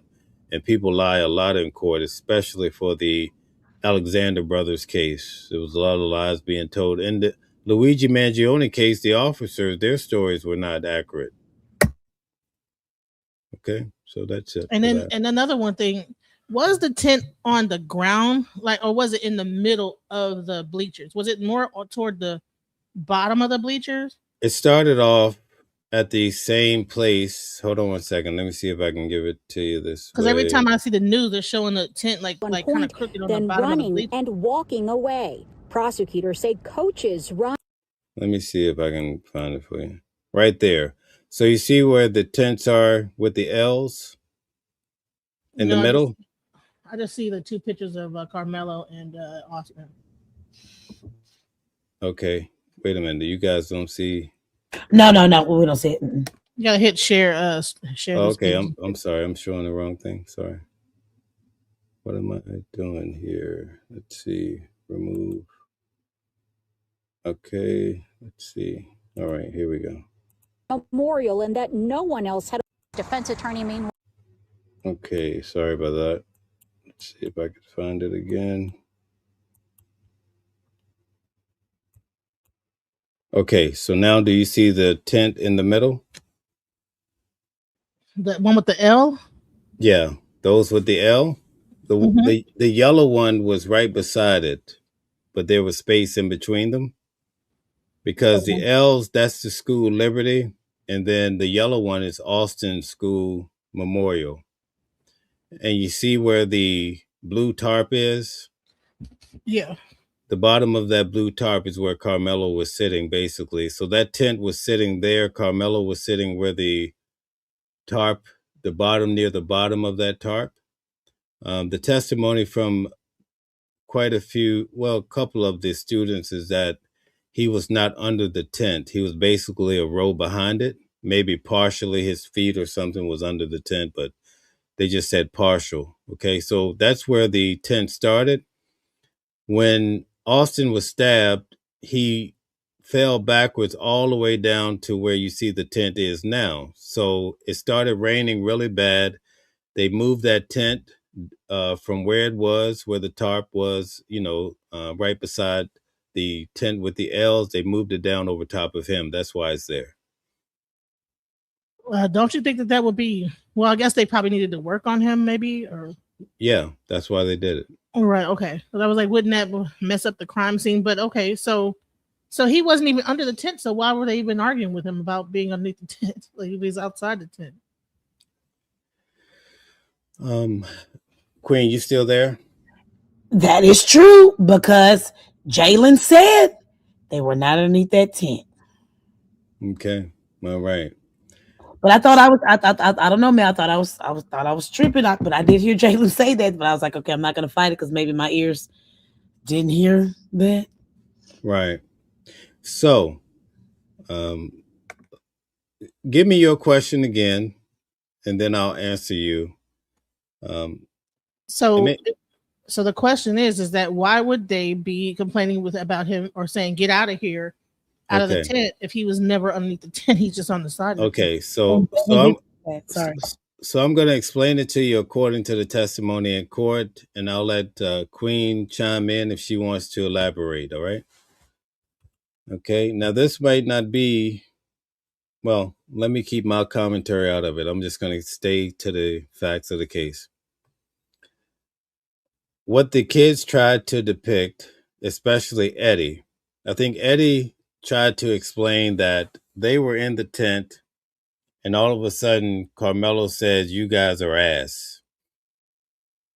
And so that's why in the video, Hunter is saying he hears this guy. He walks up, he's talking to us. He turns around, and then Austin jumps in. That's what Eddie is trying to say. It all kicked off. They were all doing their own thing. Jalen said he was on Instagram swiping. Eddie says that he was down lower in the tent and he came up. So all of them were doing their own little thing. Some of the girls were on their phones and whatever. And then they tried to say that they hear a stranger saying, "You guys are ass." This is what Eddie said. Then other guys came in and they tried to paint it that Karmelo and Austin start going back and forth. Hunter tells you in the video with his mother that once he hears this, he turns around and he's like, he starts on Karmelo, like, "Who are you?" But whatever. But Tion said, and I didn't want to say his name, sorry. His name, I said it already. He says that Hunter and them started on Karmelo first. So how do you interpret that? Does that mean that Karmelo said, "You guys are ass," and then they started on him? Or does it mean that they started on Karmelo, right? And then he responds back, "Well, you guys are ass." You see what I'm saying? There's so many different testimonies floating around. Queen, you want to talk about it? You pretty much summed it up, because that's a great question that she asked, because I remember, if I go get my notes, Jalen said that they weren't underneath the tent, that Karmelo wasn't underneath the tent. So that's why it's kind of confusing. Like, why are we arguing over somebody getting out of this? You're not supposed to be underneath this tent. So it kind of alludes to the fact that they had words, like you said. Yeah, it had nothing to do. My point is, it had nothing to do with being under the tent. Exactly. That discussion is that's a lot. Go ahead. I'm sorry to cut you off, but did that stick out to you? Because when I went live that same night on my panel, I said he wasn't even underneath the tent, but I didn't keep saying it because I don't know if I was tripping and I didn't hear. You know what I'm saying? That was the media trying to fill in the blanks. Yeah. Right? But if you go to all the testimony from all of these kids, because I try to put it all together while I'm in court. Mm-hmm. And so basically, if you listen to the kids, a lot of them say that Eddie was sitting, Karmelo came in, sat down, was talking to him. Okay. Eddie says he's the first one to kind of define it. Other people were saying that Karmelo saying "F you," they're saying cursing back at him, boom, boom, boom. Right. But Eddie painted the picture that everybody was in their own world. And Karmelo says, "You guys are ass." And then everybody turns around and then there's this other black kid. He was the first black witness. He says he heard it and he was like, "Hey, you get out of here." And then Eddie, everybody responding to this strange voice is what they tried to say in court. Okay. So that's what it was. Here's a question though. What was Eddie and Karmelo even talking about before the "You guys are ass" comic came out? And could it have been they were talking about anything and then they just heard "You guys are ass"? Like how do they know what they were even? If Karmelo sat next to Eddie, they were having a conversation, and then they just hear "You guys are ass" and they just assume that he's talking about the team. Like, I don't know. What was Eddie and Karmelo's conversation? Did he go into what he talked about when he came up to him? I would have to go through my notes. I had it all together the last time, but one of the students, if I could find it, he actually says that, I think I know who it is. He says that they started talking about the weather. They sat down, they were talking about the weather. I have each of the individuals' testimony. So it's hard for me to go through and find some specific, but I could go through and just go. I just want to go through all the notes because I don't want to sit here looking for who said what. But one of them said, when Karmelo sit down, they started talking about the weather like they knew each other. All the other kids tried to act like they didn't know each other at all. So here's the question. So you're talking about the weather. Oh man, it's thundering. Oh man, yeah, it is. I wonder if it's gonna be a tornado. You know, by the way, you guys are ass. Is that kind of how it went? Or No, him and Eddie was talking about the weather. See, it gets real tricky, right? Because then you catch Eddie in another lie about the same situation. Eddie tried to move his seat. All the other kids said that Carmelo sat right beside Eddie. Eddie put space in between them. And so the defense attorney says, well, you said you're sitting over from him? So does that mean there's like two or three seats in between you? Eddie wanted to create space where everybody else was saying they were sitting right beside each other, pretty much, okay? But because they put people in their places. But also, when it came to Eddie, you have this whole story that Eddie's sitting in the tent. Carmelo walks up and gives him some dap, and then they sit down, they start talking. Eddie tells a different story. Eddie says that he's sitting down. He was I believe at the bottom of the tent. He came up.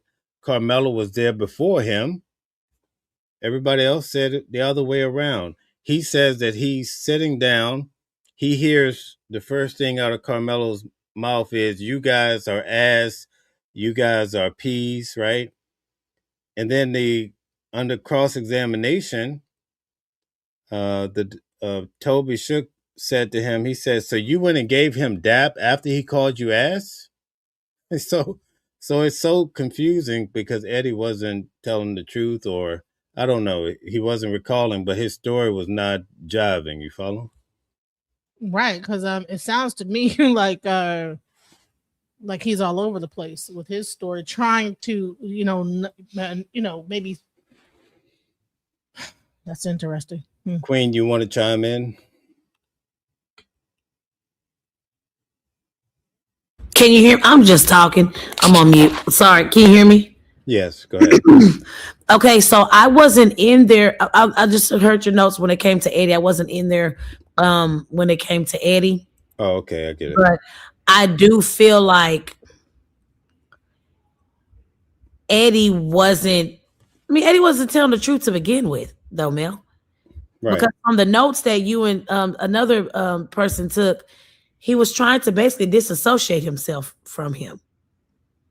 And then that's when the defense had to come out and show pictures, and you say you don't know this person. Then we find out that Eddie is Carmelo's girlfriend's cousin.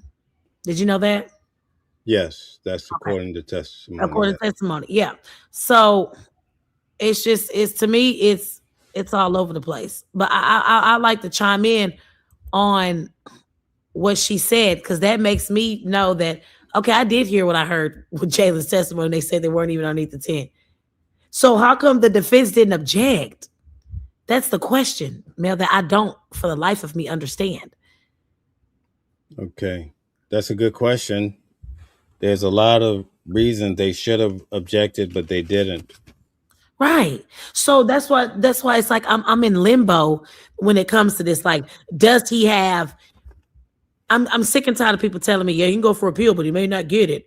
I'm tired of that. Will he get the appeal? But what can the defense object? Huh? What could the defense have objected unless the prosecution had did something in its questioning that was objectable? No, what I'm saying is objecting. The defense can't object to his story. They have to object to what the lawyer, right? No, I'm not saying object to Eddie. I'm saying objecting to the different conflicting stories. So like we have, I don't want to say the names. He doesn't like me to say names on here, but it was two other people that clearly lied. I wasn't there for the 80 ones. I was just there for the other two first witnesses that clearly lied. You had one witness say this, one witness say that. Well, which one is it? You have one witness, excuse me, that was, I think, before Eddie, saying that he was staring out into space and had his hand in his backpack. And basically, it's like they were trying to implement that it was premeditated. So I feel like why didn't they object to that when the other kid said something and then contradicted himself 10, 15 minutes later? Why they didn't object to that? First you say, I got to get my notes. I'm just winging it. First you say that, Hunter was aggressive, excuse me, then you first you say Hunter wasn't aggressive, then you turn around and say Hunter was aggressive. He was going back and forth with Karmelo. So it's like they say one thing, then they contradict themselves 10, 15 minutes later. We didn't get an objection out of that. I have a question though. Can the lawyer object to what people's testimony is, or can they only object to if the prosecution is maybe leading a witness or asking certain questions that seem leading? They were definitely leading the witness. Can the attorney, like, say they have, what would that objection sound like? Objection, these two stories don't collide, or like, is that a real objection? Is that something that can happen in court? Like, these two stories aren't jiving, I object. I don't even think that's yes, that's what I want to know.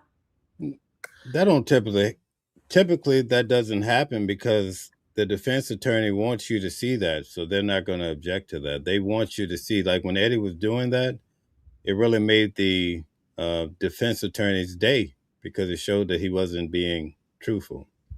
But sometimes you'll have a person and you'll ask him a question. Sometimes the judge will chime in and say, hey, listen, I think the judge did it once in this case. Hey, listen, you got to answer yes or no.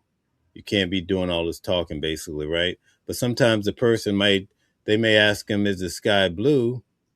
And the guy might say, yeah, the sky is blue. And I remember years ago, the planes, and then the defense would say objection because they're going way out there. They may be saying something more about feelings that they shouldn't be. You follow? They're giving too much information. I think that's what she meant. She probably said it wrong, but I think that's what she meant far as like leading the witness. That's what I'm getting from what she's saying. Like, not, of course, you don't want to object because you want to show that they're liars. But I'm saying, far as like leading the witness, what I want to pinpoint, Mel, is that I felt like when they would object, the judge wouldn't give it to them, but he would definitely help the prosecutor tell what he was objecting about. Yeah, but that makes sense because technically the prosecution and the judge, I mean, in most of these cases, they have offices very close to each other. I mean, it's, right. Yeah. It's like a home team advantage if you really want to think. Nobody really wants to go there, but you see it a lot, right? Yeah. Here's another question I was going to ask. Is it okay? So Eddie supposedly pulled out a phone and pretended to record. When did he do this? Was it before he dapped him up and he said, you guys are ass? After he said y'all are ass and they began to fight? Like, when did Eddie pull this imaginary phone out that he was fake recording with? According to Eddie's testimony, so let me just walk you through the whole event so you can get it. All right. Eddie says that everybody's pretty much in the tent minding their own business, and Karmelo, just out of the blue, says, you guys are ass, you guys are a woman's vagina, the P word, okay? Something like that. And then if you go to the video, Hunter tells you he hears that, he turns around, and then his brother goes straight to Karmelo. We hear that he does the lineman's whatever. But according to Eddie, the minute they start arguing, he pulls out his cell phone and he says he started to pretend to record. And so the defense attorney says, you started to pretend to record? Why would you do that? He says, oh, I don't know the word he used. It's in my notes, but he says, oh, I was just being silly. And so the defense attorney says, in this day and time, people like to record this type of activity so they can put it online. So why would you, fake that you're recording these two guys that are about to go at it? The defense attorney also said, listen, we already showed that you guys were good friends. We put like 7 or 8 pictures on the screen to show that you were playing video games together. You knew this guy quite well. In fact, 10 days ago, you guys were at the other track meet sitting together. We have you, and they put the picture on the screen, right? So he says, when these guys started to argue, why didn't you say, hey, Karmelo, that's my boy, or that's my cousin's boyfriend, something like that, right? And he couldn't really answer because that was a really good question, right? He says, you could have diffused the whole situation between these two guys just by saying you knew Karmelo.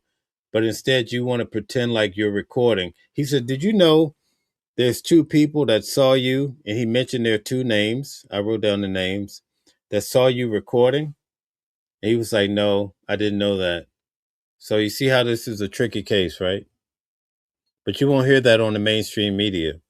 They want you to think that, nobody was arguing. Carmelo's the devil. And they don't want to talk about any of these other testimonies in court. So that's why I'm having this show. And I'm going to keep on doing it until I get all these notes out, because I think it's important for the future for some reason. Was there did you guys didn't get any notes from the trial to like know what could be submitted into evidence? Do you know anything that was struck or anything, like certain videos that maybe people had on their phones, like the students might have had, that was not allowed into evidence at all? No, we don't know anything about that. We kind of got the idea because the defense attorney really did a good job with Eddie. And he said, listen, so you pretended to record this event. The police officer that also testified, he went through your phone, right? Yeah, he went through your phone. He went through your phone right in front of you. Yeah, he went to your Snapchat. He went through. He had me go to my deleted videos.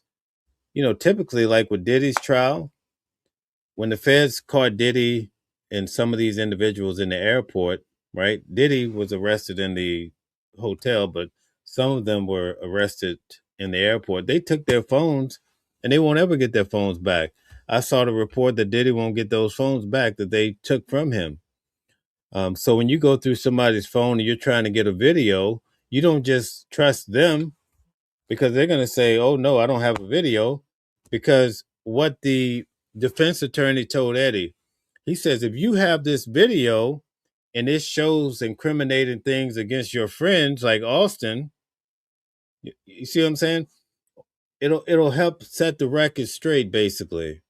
So the defense was trying to show that he was hedging this video, because if he had it, it would have been incriminating for the people he was clearly trying to protect at this court case. All right. And I think there was a New York Times article where I think a police officer was interviewed that said that they had video from other people, witnesses. They had their phones with video. So what happened to all those videos of all the witnesses that they in that I didn't hear that. I haven't heard that. So, I really can't speak on it. But I mean, not to say it's not true, but I just haven't heard it. That's all. Okay. So that gives you an idea of Eddie. But that's the picture that they tried to, that's what they were saying. I'm just giving you the testimony. Queen, you have any comments? Okay, she might be gone. All right, so do you have any more questions? I'm going to drop the link for anybody that wants to come up and ask questions. I thought I dropped it before. So if you want to come up, now's your time to come up and join the discussion. All right. I'm going to take a few more questions before we're out, unless you guys have something else you want to discuss. Queen, if you're there. I'm here. Yeah, if you have something you want to talk about, discuss. Yeah, I really want us to just like focus on this video here. Like, because it's like we went from the statements, the testimony, to now some mysterious video. So there is a video, and of course they have it to where now it's sealed. Nobody can get the video. But I really actually want to know, are there two different videos from two different angles? And I know somewhere out there, Mel, a kid has this video. Okay, so yeah, we're working on that part of it. But just to answer your question in regards to the video. Yeah, do you believe? Based on what I've heard from the videos that I played earlier, it's clear that they saw the same video I saw in court. Okay. And you didn't pull up the other thing, Mel. I mean, if you want to see it, I was trying to wrap it up, but we. No, we can wrap it up. We could go for. You'll be busy. We'll do it tomorrow. No, I'm good if you want to go. No, I want to show you the other. This is why I'm saying, Oh, your video. yeah, Okay, the that's video that I sent you. That's why oh, I'm oh, thinking the way shoot. I'm thinking, because Oh, I I'm looked at sorry. this and I want you to take a look at I'm sorry. the other, not the other video from the 3 people that seen it. And I actually talked to one of the guys, well, 2 of the guys that was actually out there. So Okay. All right. So let me work on pulling up this video that you sent me. All right, because you sent it to my cell phone. okay, Okay. do you want me to send to your Instagram?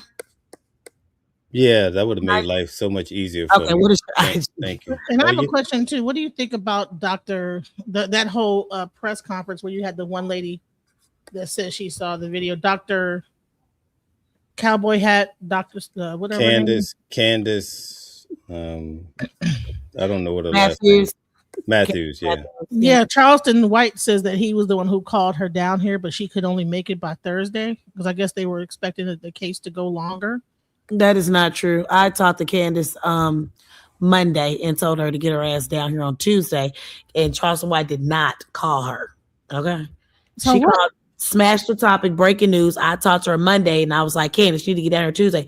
I'll be down on Thursday. I said, no, the way things are looking, because we were outside, you might want to come Tuesday because they are doing closing arguments and it didn't last long. So I told her to get down here, but she came Thursday because she had a prior issue with another judge when it came to a CPS case. So Charleston's a habitual liar.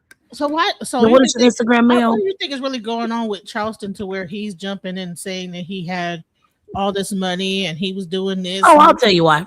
I can talking to the father. He has $1 million and then he pulls it at the last minute. He had 10,000. Yeah, I'll tell you what's going on. Yeah, On Friday, behind money. Yeah, all that's just bull crap. Behind the scenes is a lot going on. Charleston and Dominique Alexander, which is an advocate for the family, they don't get along. I talked to Dominique. He said he's ignoring him. Charleston does not want Dominique being attached to the family. So basically, Charleston is using the family as a scapegoat to get at Dominique. He does not want Dominique around at all. It's just some beef they've been having for years. So he's basically using the family as a scapegoat to play around to get back at Dominique. Basically trying to make the family choose. Wow. And where's your Instagram mail? Yeah, I got it. Hold on a second. I'm going to pull it up for you. And then on top of that, do you think he really had the money and he pulled it back? He said he had over $1 million raised. And then if that's the case, those people really wanted to help that family. Why wouldn't they still reach out and give the money and to help Karmelo, even though Charleston might have pulled out or is not the person handling the money? And like, what do you think is happening? I really don't want to get into all the theatrics because he gets no airtime when it comes to me because I don't like him and he know that. He's just playing around. I don't think he has money. I'm not gonna lie, he got people to support him, but I don't think it was nothing close to $1 million. He gets no play at all. He's clout chasing. Yeah, because you saw the whole interview he did on the other channel today, and it was like, I didn't see it. I don't care to see that fool. I lived out here. We've been dealing with Charleston for years. He said worse. There it goes. That was the video I was talking about where she broke that down. Okay. So you guys let me know when you're ready and we'll check it out. All right, cool. Video of Austin Metcalf and Karmelo Anthony, and they're going to speak. Can you turn it up, Mel? Exactly what they saw. No, that's the max. Introduce their public information request, and I think that you're not going to be surprised by what they saw, but we want to make sure that we get this information out to the public. So we'll start with T. Sturdy. Hi, my name is actually Tony Sturdivant. Again, I was one of the ones that saw the video. It's kind of bewildering that it doesn't align with the testimony that was presented. What I saw in the video was keep your voice up. What I saw in the video was actually more than 4 kids. There were 6 kids. Can you hold it? We can hold it. Okay. Yep. Hold it. Yeah. There were actually 6 kids that walked up in the stadium. 2 splintered off. 4 went directly to Karmelo Anthony. And there was a brief conversation. You're gonna start over, sorry. All right, start over. Yeah. That's clean. Let's start. Keep your voice up. All right. Yeah. So again, my name is Tony Sturdivant. I was one of the individuals that put in a FOIA request to see the video. What I saw was starkly different from the testimony that I heard given in the trial. There were 6 kids that walked up, 2 splintered off. I guess that part of was introduced in the trial where they went to deflect the coach. The other 4 walked directly to Karmelo Anthony. There was a brief conversation, I say maybe 20, 30 seconds. And from Does there, the video have a closed caption? It didn't last long. Karmelo backed out the canopy. He looked one way, looked to the left, and flew down those bleachers. Now, this is the video that was presented to us. This is the questions that I have, though. Why wasn't that video presented in court? And is it the true video? Because, again, it's starkly different from the testimony given in the trial. Karmelo Anthony flew down those bleachers, fell at the bottom of the bleachers, got up, took off. It was maybe 2 or 3 kids that you can see kind of give chase, but Karmelo was gone, so they weren't even going to put a finger on him and touch him. Again, there was a scuffle that ensued at the top of the bleachers, and Karmelo got out of there. But I don't know why that was not brought up in court. I don't know why that was shown. I don't know if the ISD gave us a bogus ass video. I don't know, but that's what I saw.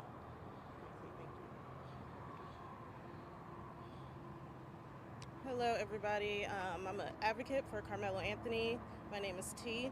And when I went to see the video, they asked if you want to see it from either 2 minutes before the stabbing or 11 minutes before. So I chose 11 minutes. From the moment she pressed play, Karmelo Anthony was already sitting up underneath that canopy. And he was sitting there for at least 8 to 9.5 minutes. You see, well, I saw a boy in a black hoodie go over to him first, and then they left out of the tent, and then you see coming across the field was another 6 boys. When they got to the bleachers, one, he went out of frame, and the other one sat at the bottom. But the remaining 4, they went directly to Karmelo Anthony, and like T said before, it was a brief conversation, and then all you see is commotion. And we know from the interviews that Hunter did, we know that Hunter was, in fact, up underneath that tent. The next thing you see, you can see Karmelo, in the midst of them assaulting him, you can see Karmelo trying to back out, but he gets pulled back forward. Pause. The next thing you see is Karmelo, he comes shooting out the back, but he's... See that? Mel? Yeah. Did you see how Karmelo get pulled back in and pushed back out type of thing? That's what I'm saying, Mel. No, none of that happened. But this is the same testimony that one hold guy. on, one at a time, please. All right, go ahead. Okay. All right. So I get what she's saying. It actually jibes together what she's saying, but when she loops back again, that's when we kind of lose each other. So let me break it down. Well, can I listen to her completely and then Yes, sorry. And then I'll go back and break it down. But it's a 5-second reaction. The fight starts, and I've gone over this many times tonight, but it starts at 10 minutes and 48 seconds. And then at 10 o'clock and 48 seconds, the fight starts. 10 o'clock and 53 seconds, 5 seconds later, Karmelo, it says the suspect ran. So it was only 5 seconds. That's why in the video, you see Austin go at him really fast. He gets struck and he comes back. That's it. 5 seconds. There's no pulling back. And then you see Karmelo. He's booking it. He goes out, up. He drops his knife. They later explain that. He comes down the bleacher. He falls, and then they're behind him trying to get to him. And he's out of there. So there's no time to pull him back. Man, this is frustrating. Jesus. All right, let's just watch this thing, man. Still not standing. And he I mean, Queen, you saw the video. Did you see him get pulled back? No, that's why I said it depends on the part that they showed us, Mel. But listen, they're describing the same event. It doesn't matter if we get here we get, okay. We see the frame from across the stadium, okay. But let's say somebody under the tent has a cell phone. All of these activities, what you see from across the stadium should jive with whatever's on Eddie's phone if he had one going. It's not like we're seeing two different times. So if it happens in 5 seconds, how are you going to get all of this, him being pulled back? He's running. It's on record. We saw it in court. In 5 seconds, he's running. There's no time for somebody to say, get back here, boy, and pull him back. You see what I'm saying? I have a question. So is there only one video camera in that whole stadium? Why did they only have one perspective? No, there wasn't one perspective. Every day we've gone over this. There's more than one. So yeah, there's multiple. They only showed us the two cameras from across the way. One was west, the other one was east, and that's it. And when you talk to the guy, actually, if we go back to this video of News Nation, he actually shows you where the cameras are. They're actually seeing the same camera. He explains it in the video. And actually, last night when I talked to the guys, their view is the same view from way across the stadium. So they're not seeing a different angle. They're seeing the same angle. And it seems like our stories start to jibe once Karmelo comes down the stadium. And he falls. Then everything they say starts to jibe with what we see in the video. The only thing that's not adding up between what we're saying and what we saw in court and other people are saying, like the lady, is all around what happens to Karmelo under the tent. Okay, so right. I mean, he supposedly wasn't even underneath the tent, so that's interesting. So can let me finish her out, and then I'll go back and I'll show you, because we can. What I did was I went and linked up Austin's video where he's talking with his mother. Okay, and I linked that to what we saw in court and to my notes. Here's the other thing that's so important to keep in mind. The witness testimony in court, the prosecution and the defense all jive with the video we saw in court. Right? When they asked the defense, was Karmelo jumped? The guy says no. So it's so complicated. I've never experienced something where you get such a strange event of people saying they saw all of this stuff and then they show us a different thing. Like it might be some sort of plot, but it's hard to fathom. Like, why would they do that? You see what I'm saying? I'm not saying it couldn't happen. Weird things happen every day. Sometimes people try to deceive you. But what I'm saying is I felt like they were going to try to send him down the creek either way, if he had a video or not. So why try to confuse? I don't know. This is so confusing. And you know what? There was a guy that came out earlier in the case that they said that he was a pedophile and this, that, the other, that his story sounds just like theirs. Yeah, I spoke to him. Yeah. So that's what I'm saying. They're not lying. They don't even know each other. But y'all believe what y'all want to believe. I'm going with what she said. So shit, it is like even if that guy was a pedophile, he says he saw it doesn't matter. It was a whole like thing with that lady Sarah that says, well, he's a pedophile, and then it showed his record, so it discounted him as an actual validated person that might have seen the thing. But she even said that he saw the video because he got a FOIA request and was able to see the video. That's what's a known thing. So if he got a FOIA request, she got a FOIA, and they all saw the same thing. I mean, did they get together, have dinner, and then said 1, 2, 3, break, and then all three have the same story? No, I think video? Here's what I would say.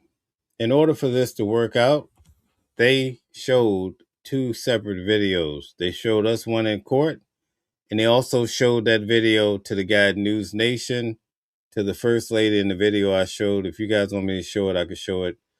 And then to the people who say they saw these details, they showed them a different video.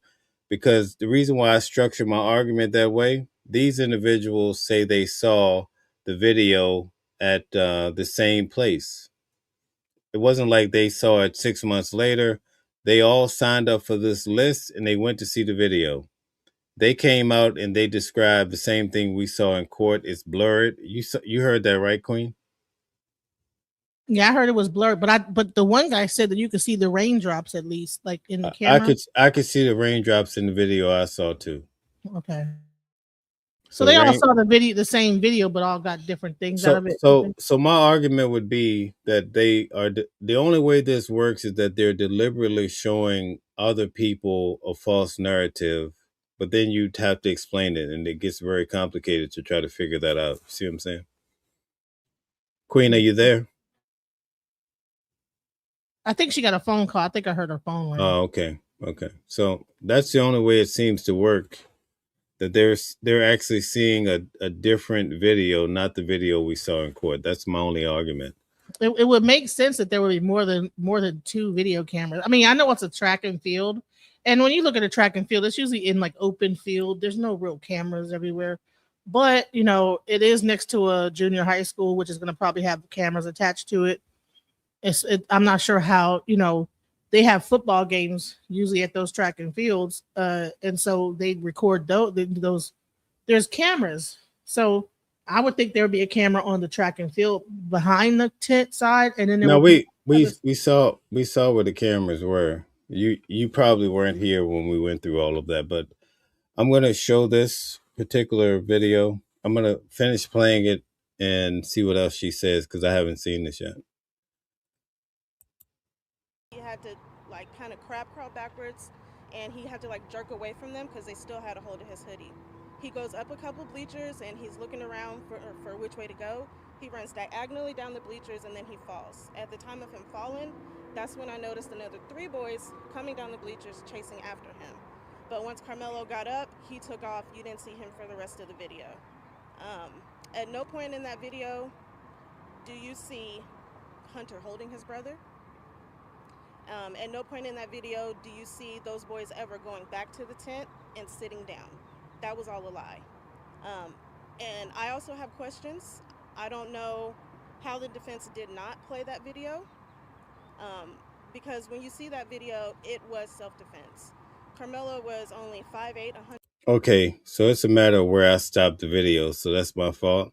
Okay, so it's possible they could, after he stabbed Karmelo, they could have reached out and grabbed him. That makes sense. So it was a matter of where I stopped the video. So maybe for that part, it makes sense. Because by the time they try to grab him, she's saying maybe because, right, we're in court and we're sitting so far away, but although there's a monitor above, we just see motion going back and forth. But maybe because she's in a different setting and she's watching it, she's right up on the TV. Maybe she see them grab the hoodie. So I could see that. So let me go back and try to see what she said again. Let's see if we can make it all fit together. I mean, the first guy, his story jibes. I mean, it's he didn't say anything absurd. So let's see what she says. I chose 11 minutes. From the moment she pressed play, Karmelo Anthony was already sitting up underneath that canopy. Now, she says he's already sitting. In court, they clearly say he arrived after, 2 minutes after. But if you think about it, that could be a discrepancy because it could be her interpretation of if that's Karmelo Anthony or not. We don't know because we don't know who she's identifying as him, right? So I could see that. It doesn't match what we saw in court, but I could see her maybe coming to that conclusion because everybody that has seen this video at this location has walked away with a different interpretation of what they saw. So I'll give that that could work. Let's see. And he was sitting there for at least 8 to 9.5 minutes. You see, so we didn't see that in court, but that could be interpretation. I saw a boy in a black hoodie go over to him first.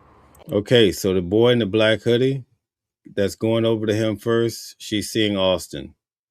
Okay, so we're consistent to what we saw in court. She's just off about Karmelo, so this is jiving. It could be. And then they left out of the tent. So she doesn't say she see Austin come back, but after Austin comes back, we see Karmelo go out of the tent. So we're together. It's the same thing. And then you see coming across the field was another. See, this is where she gets me off here. So you see him cross the field. It's okay. She's talking about her reference point. And then they left out of the tent, and then you see coming across the field was another 6 boys. Another 6 boys. Okay, so let's see where she's going with these 6 boys, because I presume that this is after Karmelo is struck. He falls back. She says Karmelo leaves the tent. Now she's talking about 6 boys. When they got to the bleachers, one, he went out of frame, and the other one sat at the bottom. But the remaining 4, they went directly to Karmelo Anthony, and like T said before. So wait a minute. So now, how do we get these 6? This is where it gets to be confusing, because in our video, Queen, are you there? Okay, no. All right, so in our video, was that Queen or was that you, Genesis? Oh, that was me. Sorry. Okay, all right. So in our video, Karmelo runs up, and that's where they say he dropped the knife. He runs down, he falls at the bottom, and then he takes off to the right, and you could see about 3 boys following him. One of them stop and go back. Okay, so that's what happens. So now she's saying, she starts talking about these 6 boys. So now I'm lost. So let's see what she's talking about. To the bleachers, one, he went out of frame, and the other one sat at. Okay, I got to go back a little more. For at least 8 to 9.5 minutes. Okay, so let's do her whole thing over again. All right, let's just do it. Let's go this way. See it from either 2 minutes before the stabbing or 11 minutes before. So I chose 11 minutes. From the moment she pressed play, Karmelo Anthony was already sitting up underneath that canopy. Okay, so that's a discrepancy from what we saw. But again, that might be her interpretation. She could have saw a different guy named Freddie. Maybe she thought it was Karmelo. I don't know. Or maybe in her video, it's actually Karmelo. And maybe in court, they told us wrong. I can't really make a determination, but it's different, okay? At least her statement is different. And he was sitting there for at least 8 to 9.5 minutes. You see, well, I saw a boy in a black hoodie go over to him first. That's Austin. Austin goes over to him first, but in the video we saw, it's so blurred. You know, you're trusting also the prosecution and what they're saying, because he runs back too. Okay, so he, in 5 seconds, he runs to Karmelo, and then he bounces back, and then Karmelo is dipping out. He runs up, and then he runs down. Okay, so let's see what she's saying. And then they left out of the tent, and then you. Okay, so she says they left out of the tent. I take it that she's talking about Karmelo because he dipped first and they were on his behind. See coming across the field was another 6 boys. When they got to the bleachers. So is she saying coming across the, so now she's saying she's seeing 6 boys coming across the field, right? Sounds like that's what she's saying. And then they left out of the tent, and then you see coming across the field was another 6 boys. When they got to the bleachers, one, he went out of frame, and the other one sat at the bottom.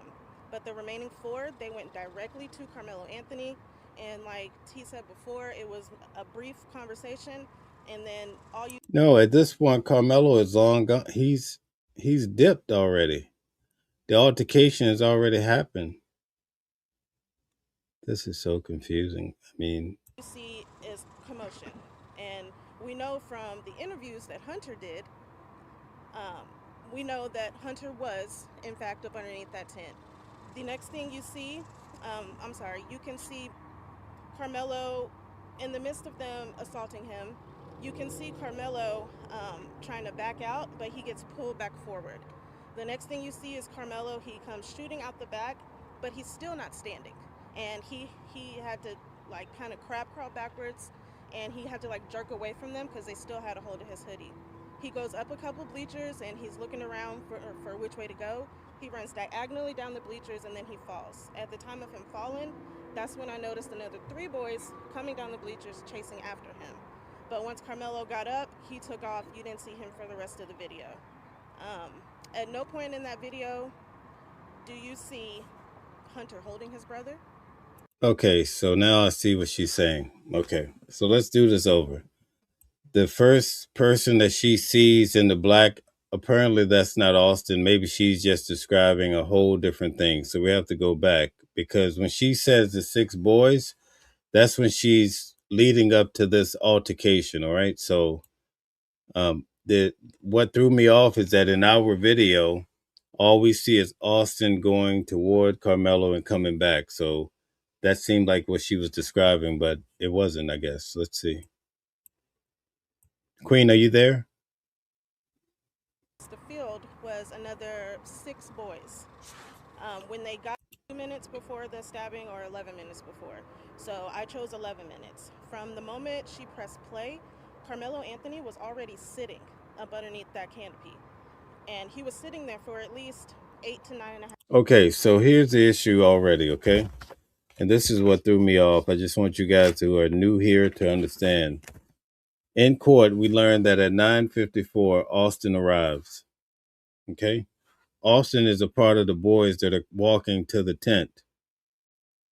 Then they show at 9:56, Karmelo arrives. So he arrives 2 minutes later. According to the testimony, they say he arrives 2 minutes later. Okay? But we also see the time as they come together. At 10 o'clock and 48 seconds, the fight starts. At 10 o'clock and 53 seconds, the suspect ran. In one of the videos I showed you, the guy said the altercation only lasts like 5 seconds, okay? So with that in mind, we're going to listen to her one more time. But when she says she sees somebody in black get up or do something, I guess that's just a side point. I thought she was talking about where we saw Austin go at Karmelo. But the issue, the discrepancy is she's placing Karmelo there 7 or 8 minutes before Austin gets there, or earlier to Austin arriving. But in court, we learned that Karmelo arrived after Austin. So it just might be a matter. It's very confusing to say the least, but we're going to try to work it out. Hello, everybody. I'm an advocate for Karmelo Anthony. My name is T. And when I went to see the video, they ask if you want to see it from either 2 minutes before the stabbing or 11 minutes before. So I chose 11 minutes. From the moment she pressed play, Karmelo Anthony was already sitting up underneath that canopy. And he was sitting there for at least 8 to 9.5 minutes. You see, well, now, I will say there's quite a few black guys under the tent. So maybe the person that works there told it was Karmelo. I'm not sure. I'm just trying to make these 2 videos come together somehow. Let's see. I saw a boy in a black hoodie go over to him first, and then they left out of the tent, and then you see coming across the field was an Okay, so that makes sense now. So I don't know why she's mentioning the boy in the black. So I thought that was the occurrence where Austin goes at him. I guess she's just mentioning that. Okay, so we're good so far. We're going to wipe all that out. And we're going to get to the part where the 6 guys are walking. another 6 boys. When they got to the bleachers, one, he went. So that's consistent to what we saw in court. There's 6 guys walking along, and then some of them veer off and they head to the tent. So we're synced up at this point. Out of frame, and the other one sat at the bottom. But the remaining 4, they went directly to Karmelo Anthony. And like T said before, it was a brief conversation, and then all you see is commotion. And we know from the interviews that Hunter did, we know that Hunter was, in fact, up underneath that tent. The next thing you see, you can see Karmelo, in the midst of them assaulting him, you can see Karmelo trying to back out, but he gets pulled back forward. Okay, so she says in the midst of them assaulting him, he tries to get away. Keyword them. And Dominique Miller saw the same video and said that he did not get jumped. So, and he's on Karmelo Anthony's team. So we need Queen here to really clear this out, but I guess she's gone. Oh, she is gone. I didn't realize she had left. Okay. All right. So,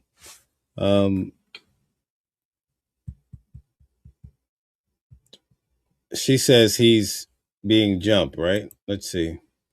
That Hunter was, in fact, up underneath that tent. The next thing you see, you can see Karmelo in the midst of them assaulting him. You can see Karmelo trying to back out, but he gets pulled back forward. The next thing you see is Karmelo, he comes shooting out the back, but he's still not standing. And he's still not standing, right? Right. I guess he's crawling backwards, or was he crawling forward? Or, but here's the thing: in the midst of them. But if you look at, here's the thing: they all saw a similar video at the ISD, right? So even they're not even syncing up. So, because Dominique said that he didn't see them get jumped. I can show you that video right now. But to me, it seems like it's more interpretation with her. Pretty much.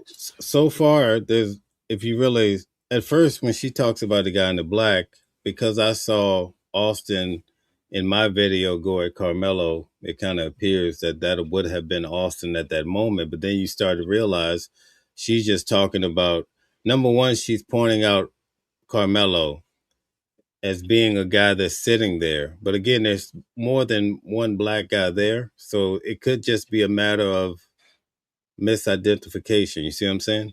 I'm just trying to see if we can make it work, right? And if you look in the back, check this one out, and he's talking about what he saw, and I think it's a thing where he said that he was not. Yeah, there's a lot of them, but what I'm starting to see now, if we go through them, it's possible that it's interpretation. It's not like it may be the same video, it may be clearer, but now I'm starting to see. Hold on, let's see. Karmelo, in the midst of them assaulting him, you can see Karmelo trying to back out, but he. See, that may be that Hunter was, in fact, up underneath that tent. Yeah, Hunter was under the tent. Everything. I mean, that makes sense. So I want to get to the 6 guys walking. One, he went out of frame, and the other one sat at the bottom. Okay, all makes sense. So this is where the video picks up from the angle of Austin and his brothers and the other counterparts. They're walking to the tent. So we're together. Everything she said so far, we wouldn't have seen really or focused on in court, because in court they were really just trying to focus on the incident that happened, especially with the timing of Austin and Karmelo. So we're synced up at this point. But the remaining 4, they went directly to Karmelo Anthony, and like T said before, it was a brief conversation, and then all you see is commotion. And we know from the interviews that Hunter. Okay, so she says all you see is commotion. I could interpret that that's the moment when Austin jumps up and he does what he does to Karmelo. But let's see if she talks about any jumping. We know that Hunter was, in fact, up underneath that tent. Yes, that's true. The next thing you see, you can see Karmelo in the midst of them assaulting him. You can see Karmelo trying to back out, but he gets pulled back forward. Okay, so there you have it. Okay, now it's making sense, right? I really need a queen here. This is her video, so this is awkward. So anyway, I'll push through it. So what she's saying is, when we see Austin go forward and then come backwards, that's the same motion. So we're still seeing the same video. She's interpreting it as Karmelo, but in actuality, Austin goes to Karmelo, he gets stabbed, right? Whichever way it unfolds, and then he bounced back. So if you listen to her, she's actually describing that. It's just different than what we're hearing in court. Check it out. You can see Karmelo in the midst of them assaulting him. You can see in the midst of them assaulting him, right? Karmelo trying to back out, but he gets pulled back forward. The person that's being pulled back forward is actually Austin. He runs over, he jerks back when he's stabbed, okay? Karmelo runs up to the top. Thing you see is Karmelo. He comes shooting out the back. See, it's jiving together now. So it's just a matter of, because they are not in court hearing the story, then the person that's probably, the common denominator is probably the person that's showing them the video, telling them who's who. Because I'm starting to see, even in the video that I showed you guys earlier, the person that's working in the office is kind of telling them, oh, this is Karmelo, this is who. And I think that person don't know what they're talking about. I think that's what this whole thing is about. So far we've synced this up with a little work. But here's a question: maybe the pulling back forward was the motion of Austin's of Karmelo stabbing, and then that's Yeah, but it's all jiving. It's a matter of interpretation. But what I'm saying is, it's syncing. Okay, we sync this action. So let's see what she says further. And he had to like kind of crab crawl backwards, and he had to like jerk away from them because they still had a hold of his hoodie. He goes up a couple bleachers and he's looking around. Okay, so that could be very well possible, because some say that Hunter jumped up behind Austin, so he probably leaped for Karmelo. So that makes sense. For which way to go. He runs diagonally down the bleachers, and then he runs down the bleachers. We saw that. He falls. At the time he falls. We saw that. Him falling, that's when I noticed another 3 boys coming down the bleachers. 3 boys came. I told you guys 3 boys. So it's actually the same thing being said. Karmelo got up, he took off. You didn't see him for the rest of the video. At no point in that video do you see Hunter holding his brother. At no point in that video do you see those boys ever going back to the tent and sitting down. That was all a lie. And I also have questions. I don't know how the defense did not play that video, because when you see that video, it was self-defense. Karmelo was only 5'8". Okay, so we've synced this pretty much to the same video. It's just that her interpretation of certain things is different than what we're being told in court. As far as it being clear versus blurry, now that's the part, but it's synced up it's syncing up. That's all I can tell you. 130-something pounds, and Austin and Hunter Metcalf were 6'1", 220-something pounds. So for people to say that he should have used his hands, people can die from fights, from people using their hands. And that's all I'm going to say for right now.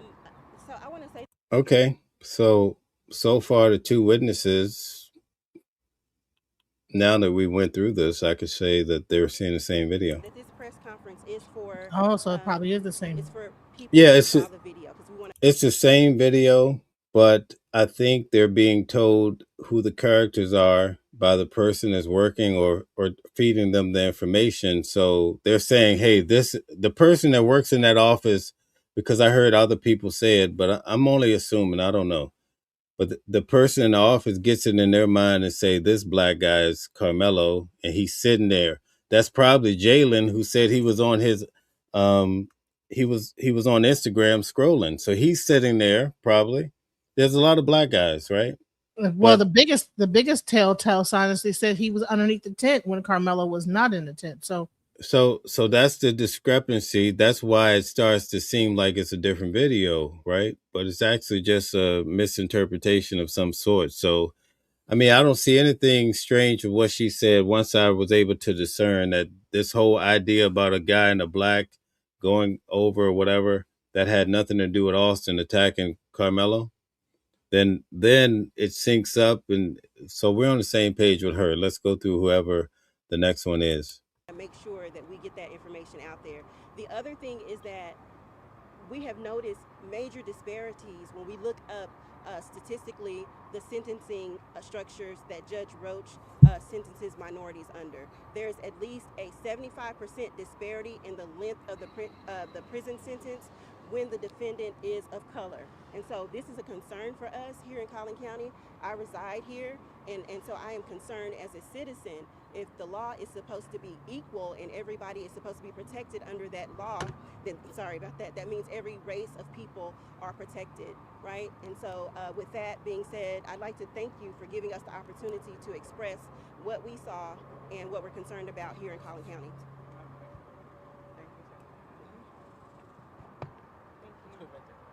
Okay, sorry, you good right there? I'm Christopher King. I actually was a licensed attorney in Collin County several years ago, working with the city of Frisco on a certain project. But I'm Christopher King. My handle is KingCast online. I'm also a journalist, and I have a couple things for you briefly. Today I have filed my request for all exhibits used at trial. We'll see how that turns out. I had mailed it in before with a self-addressed stamped envelope, didn't get a response, so I figured I'd fly down here and file it in person this time.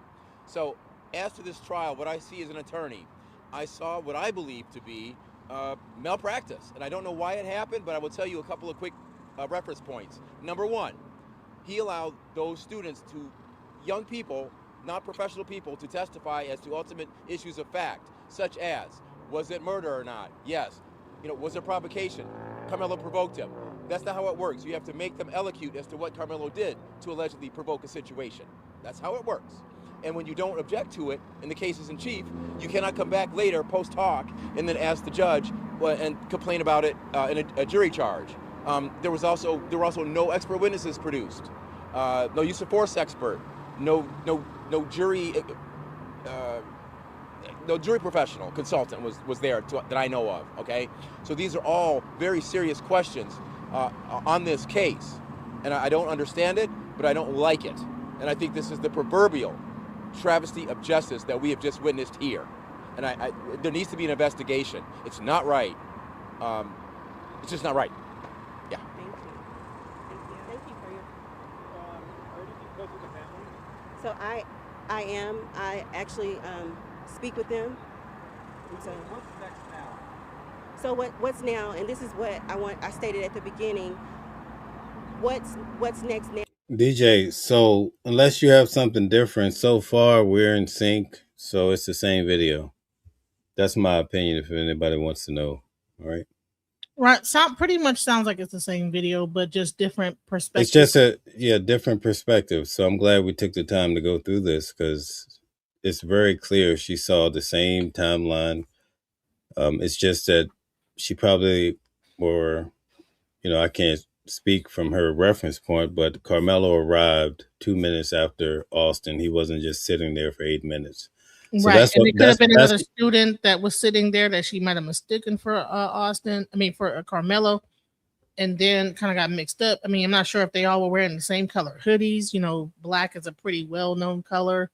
I think that they said that Karmelo was wearing a gray hoodie, right? Yeah. So, I don't know. Maybe they were two people wearing the same color hoodie, or I don't know.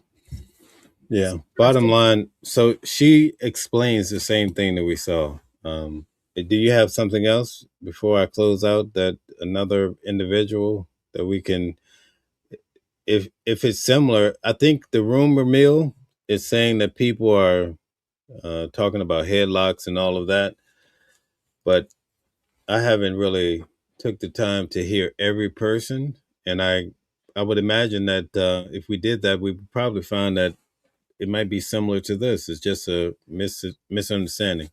I showed, well, I'm not sure if you want to play this one in the back, the X.com one. You could look at it first and see if you want to play it. But I think that is Mr. Dominique's take on what happened. So I don't know if you want to play it or not. Okay. So let's see how I can play this here. Give me 1 second. If you hit it and then you hit the expand button, it'll if you stream. Hold on. I'm just trying to see if I can show my. Give me 1 second. I'm just trying to see if I can show my X here, and I can expand it out. Okay.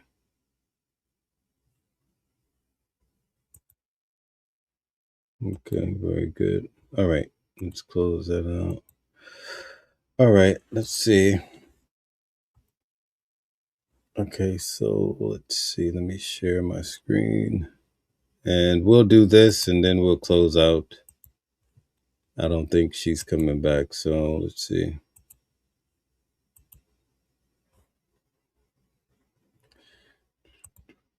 Okay. All right.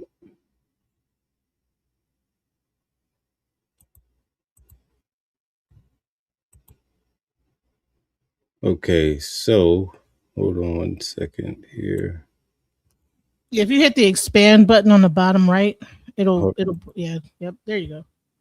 But I need to move it. Okay, guys, here we go. It's not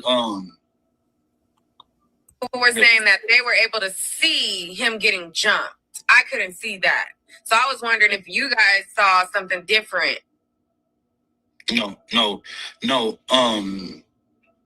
It's not I didn't see that with that video. No. I didn't see him. I didn't see him getting jumped. Oh, you know what I mean? Like I saw movement over there. I saw that there was multiple people around him, but I didn't see he was getting, you know what I mean, like the altercation. No. Okay. So there you have that. All right. Right. So I think that, he's the spokesperson for the family. So if anybody is going to, if that's the narrative, wouldn't he be the one that would say, yeah, he was being jumped, right? Yeah. He said he's not being jumped. All right. So thank you for adding that into the pot. But based on everything I was shown tonight that she provided, it seems to be the same video. It's just the interpretation of it. So based on, I would have to see the videos of the individual saying that he was in a headlock and all that. Yeah, that was the one dude from Twitter when the case first started. Did you see that video? No. So I'll try to do some research. You can send it to me, but for the most part, I think that's it for tonight. Hey, listen, the lady that came up, I think it makes sense. The story is actually jiving. It's just a matter of people, places, and things. Just a little confusion. Pretty much. I think that, it's almost like the game of, telephone. Different people are going to see it different ways and they're going to describe it different ways. But at the end of the day, the sad part is that, he still is convicted and we have to deal with it from that standpoint because it doesn't matter what it says. He got convicted for that. So I have yet to see the bruises. So I guess that could require some research. Well, no, that was the picture. When you see the picture of him when he was there's two different pictures. There's one picture where they kind of like doctored it and it looks like he's just straight faced. But then there's one that looks like he's sad and it has like I think a blue background, like the jail picture. Underneath his eye is a little bit swollen, but then they replaced that picture with a different picture with like a brick background, a white brick background that said that, and then mainly showed that picture. But what it was a doctored up photo from that original picture. So, so you've been showing the picture of where they say he was like kind of like beat up a little bit. So yeah, I haven't seen it, so it will require some research or something because you've been showing it the whole time. Here today? Yeah, you've been showing it. It's the one where he's looking sad, and I think he has a green or blue background. First-degree murder. Hold on 1 second. Let's see. So, Rich, how might this affect court? Well, it's a good question. Hold on 1 second here. It's been a long day. Let's see if I could find it again. See, that's the one right there. That's the picture right there. That picture right there is the one that they say he looks like he had gotten punched in the eye or something like that, or bruised up. And you can see like a little like underneath his eye, But then they showed a different picture with a white background with brick in it, and it looks like he's just straight face. So this is the picture right here? Yeah. So it looks like he had got maybe punched in the eye or whatever or something like that. So I think that's where they were saying he was it shows some evidence of like rough housing because the Yeah. one eye looks kind of Well, like well, if somebody pick you up with the lineman press, you'd probably have a black eye too, or something. You never know, right? pretty much, yeah. I And I mean, think also if you look at his hair right here, it's missing hair. So I don't know if like they. well, I don't know about all that, but anyway. If you look at the other picture, that hair is filled in. So it's a whole thing that people are talking. Okay. All right. Very good. So I guess that's going to be it for tonight, folks. Thank you guys for tuning in. But it looks like so far we have the same video. Now, I haven't heard all of these individuals, but it's looking promising that at least for the individuals tonight, it all made sense. I'm glad we took the time to go through it. Okay. Well, thank you for having me. Yeah, definitely. So for that gentleman and also the lady, looks like it's jiving all together. So I'm glad I had a chance to actually see that video because I didn't see it yet. Okay.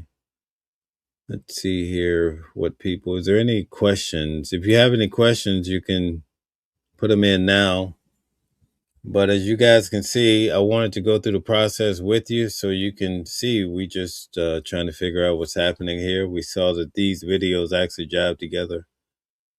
I mean, obviously, people are going to have their own interpretation and people are going to say, oh, it's not the same video. But at least so far, based on the video presented tonight, once we understand where she was at in the video, then it makes sense. So, but at first, because they're seeing, what I'm starting to realize is they're seeing more of the video than we saw in court, and they're probably starting from different points. So that causes, like Queen 88 says, it causes some confusion there too. So, all right. Thank you, Ground and Sky. Thank you very much. Thank you. Before here, I got the video right here. If you want to see it, it's right there. There it is. That's the one that said that he saw it too. And it's going to sound exactly the same. Watch. You have a video where? It's in the back private chat. I just put it in there.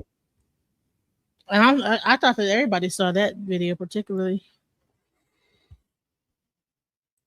Okay. Yeah, this guy here, I actually talked to him myself. Yeah, that's the one, the first one, the first video where they said the same thing. So, yeah. Yeah, he was the first one that went viral saying that, right? Yes. Yeah, before everybody else came with the same story. So, yeah.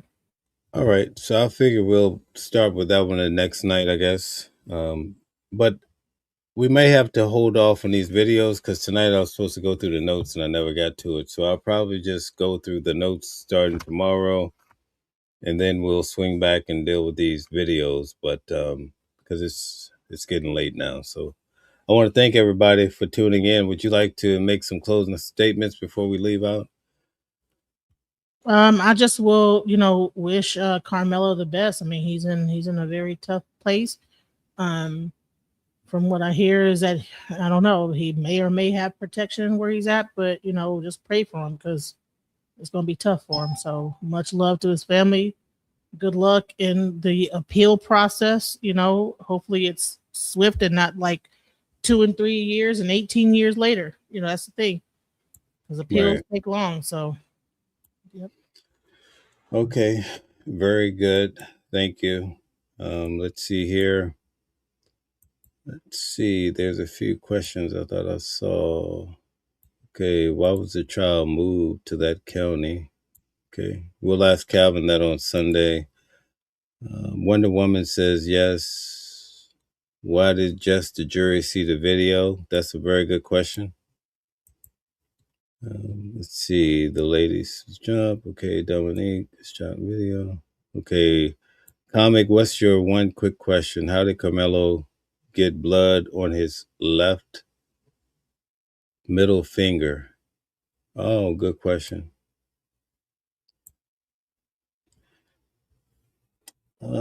In court, I don't think they explained it, but I think they just figured it would be alluded to based on the circumstances of what happened. So that's probably why they did not explain it, because there's a knife being used. So that's probably why. All right. So I think that's it for tonight. Thank you guys for tuning in. I'm sorry, Genesis, do you want to say something in closing?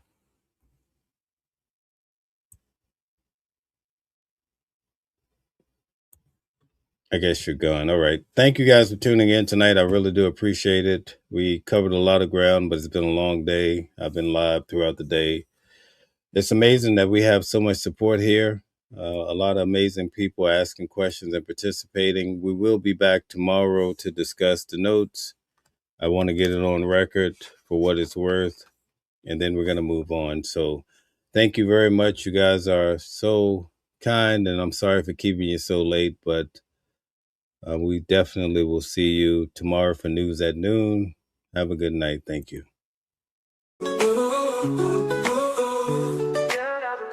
Different voices, but the same song.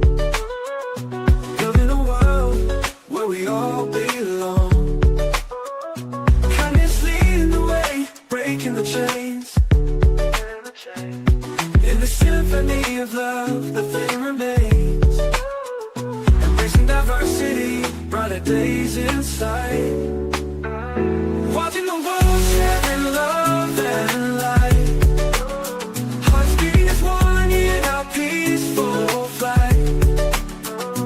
Colors of harmony, painting the night. United we stand in love's pure might.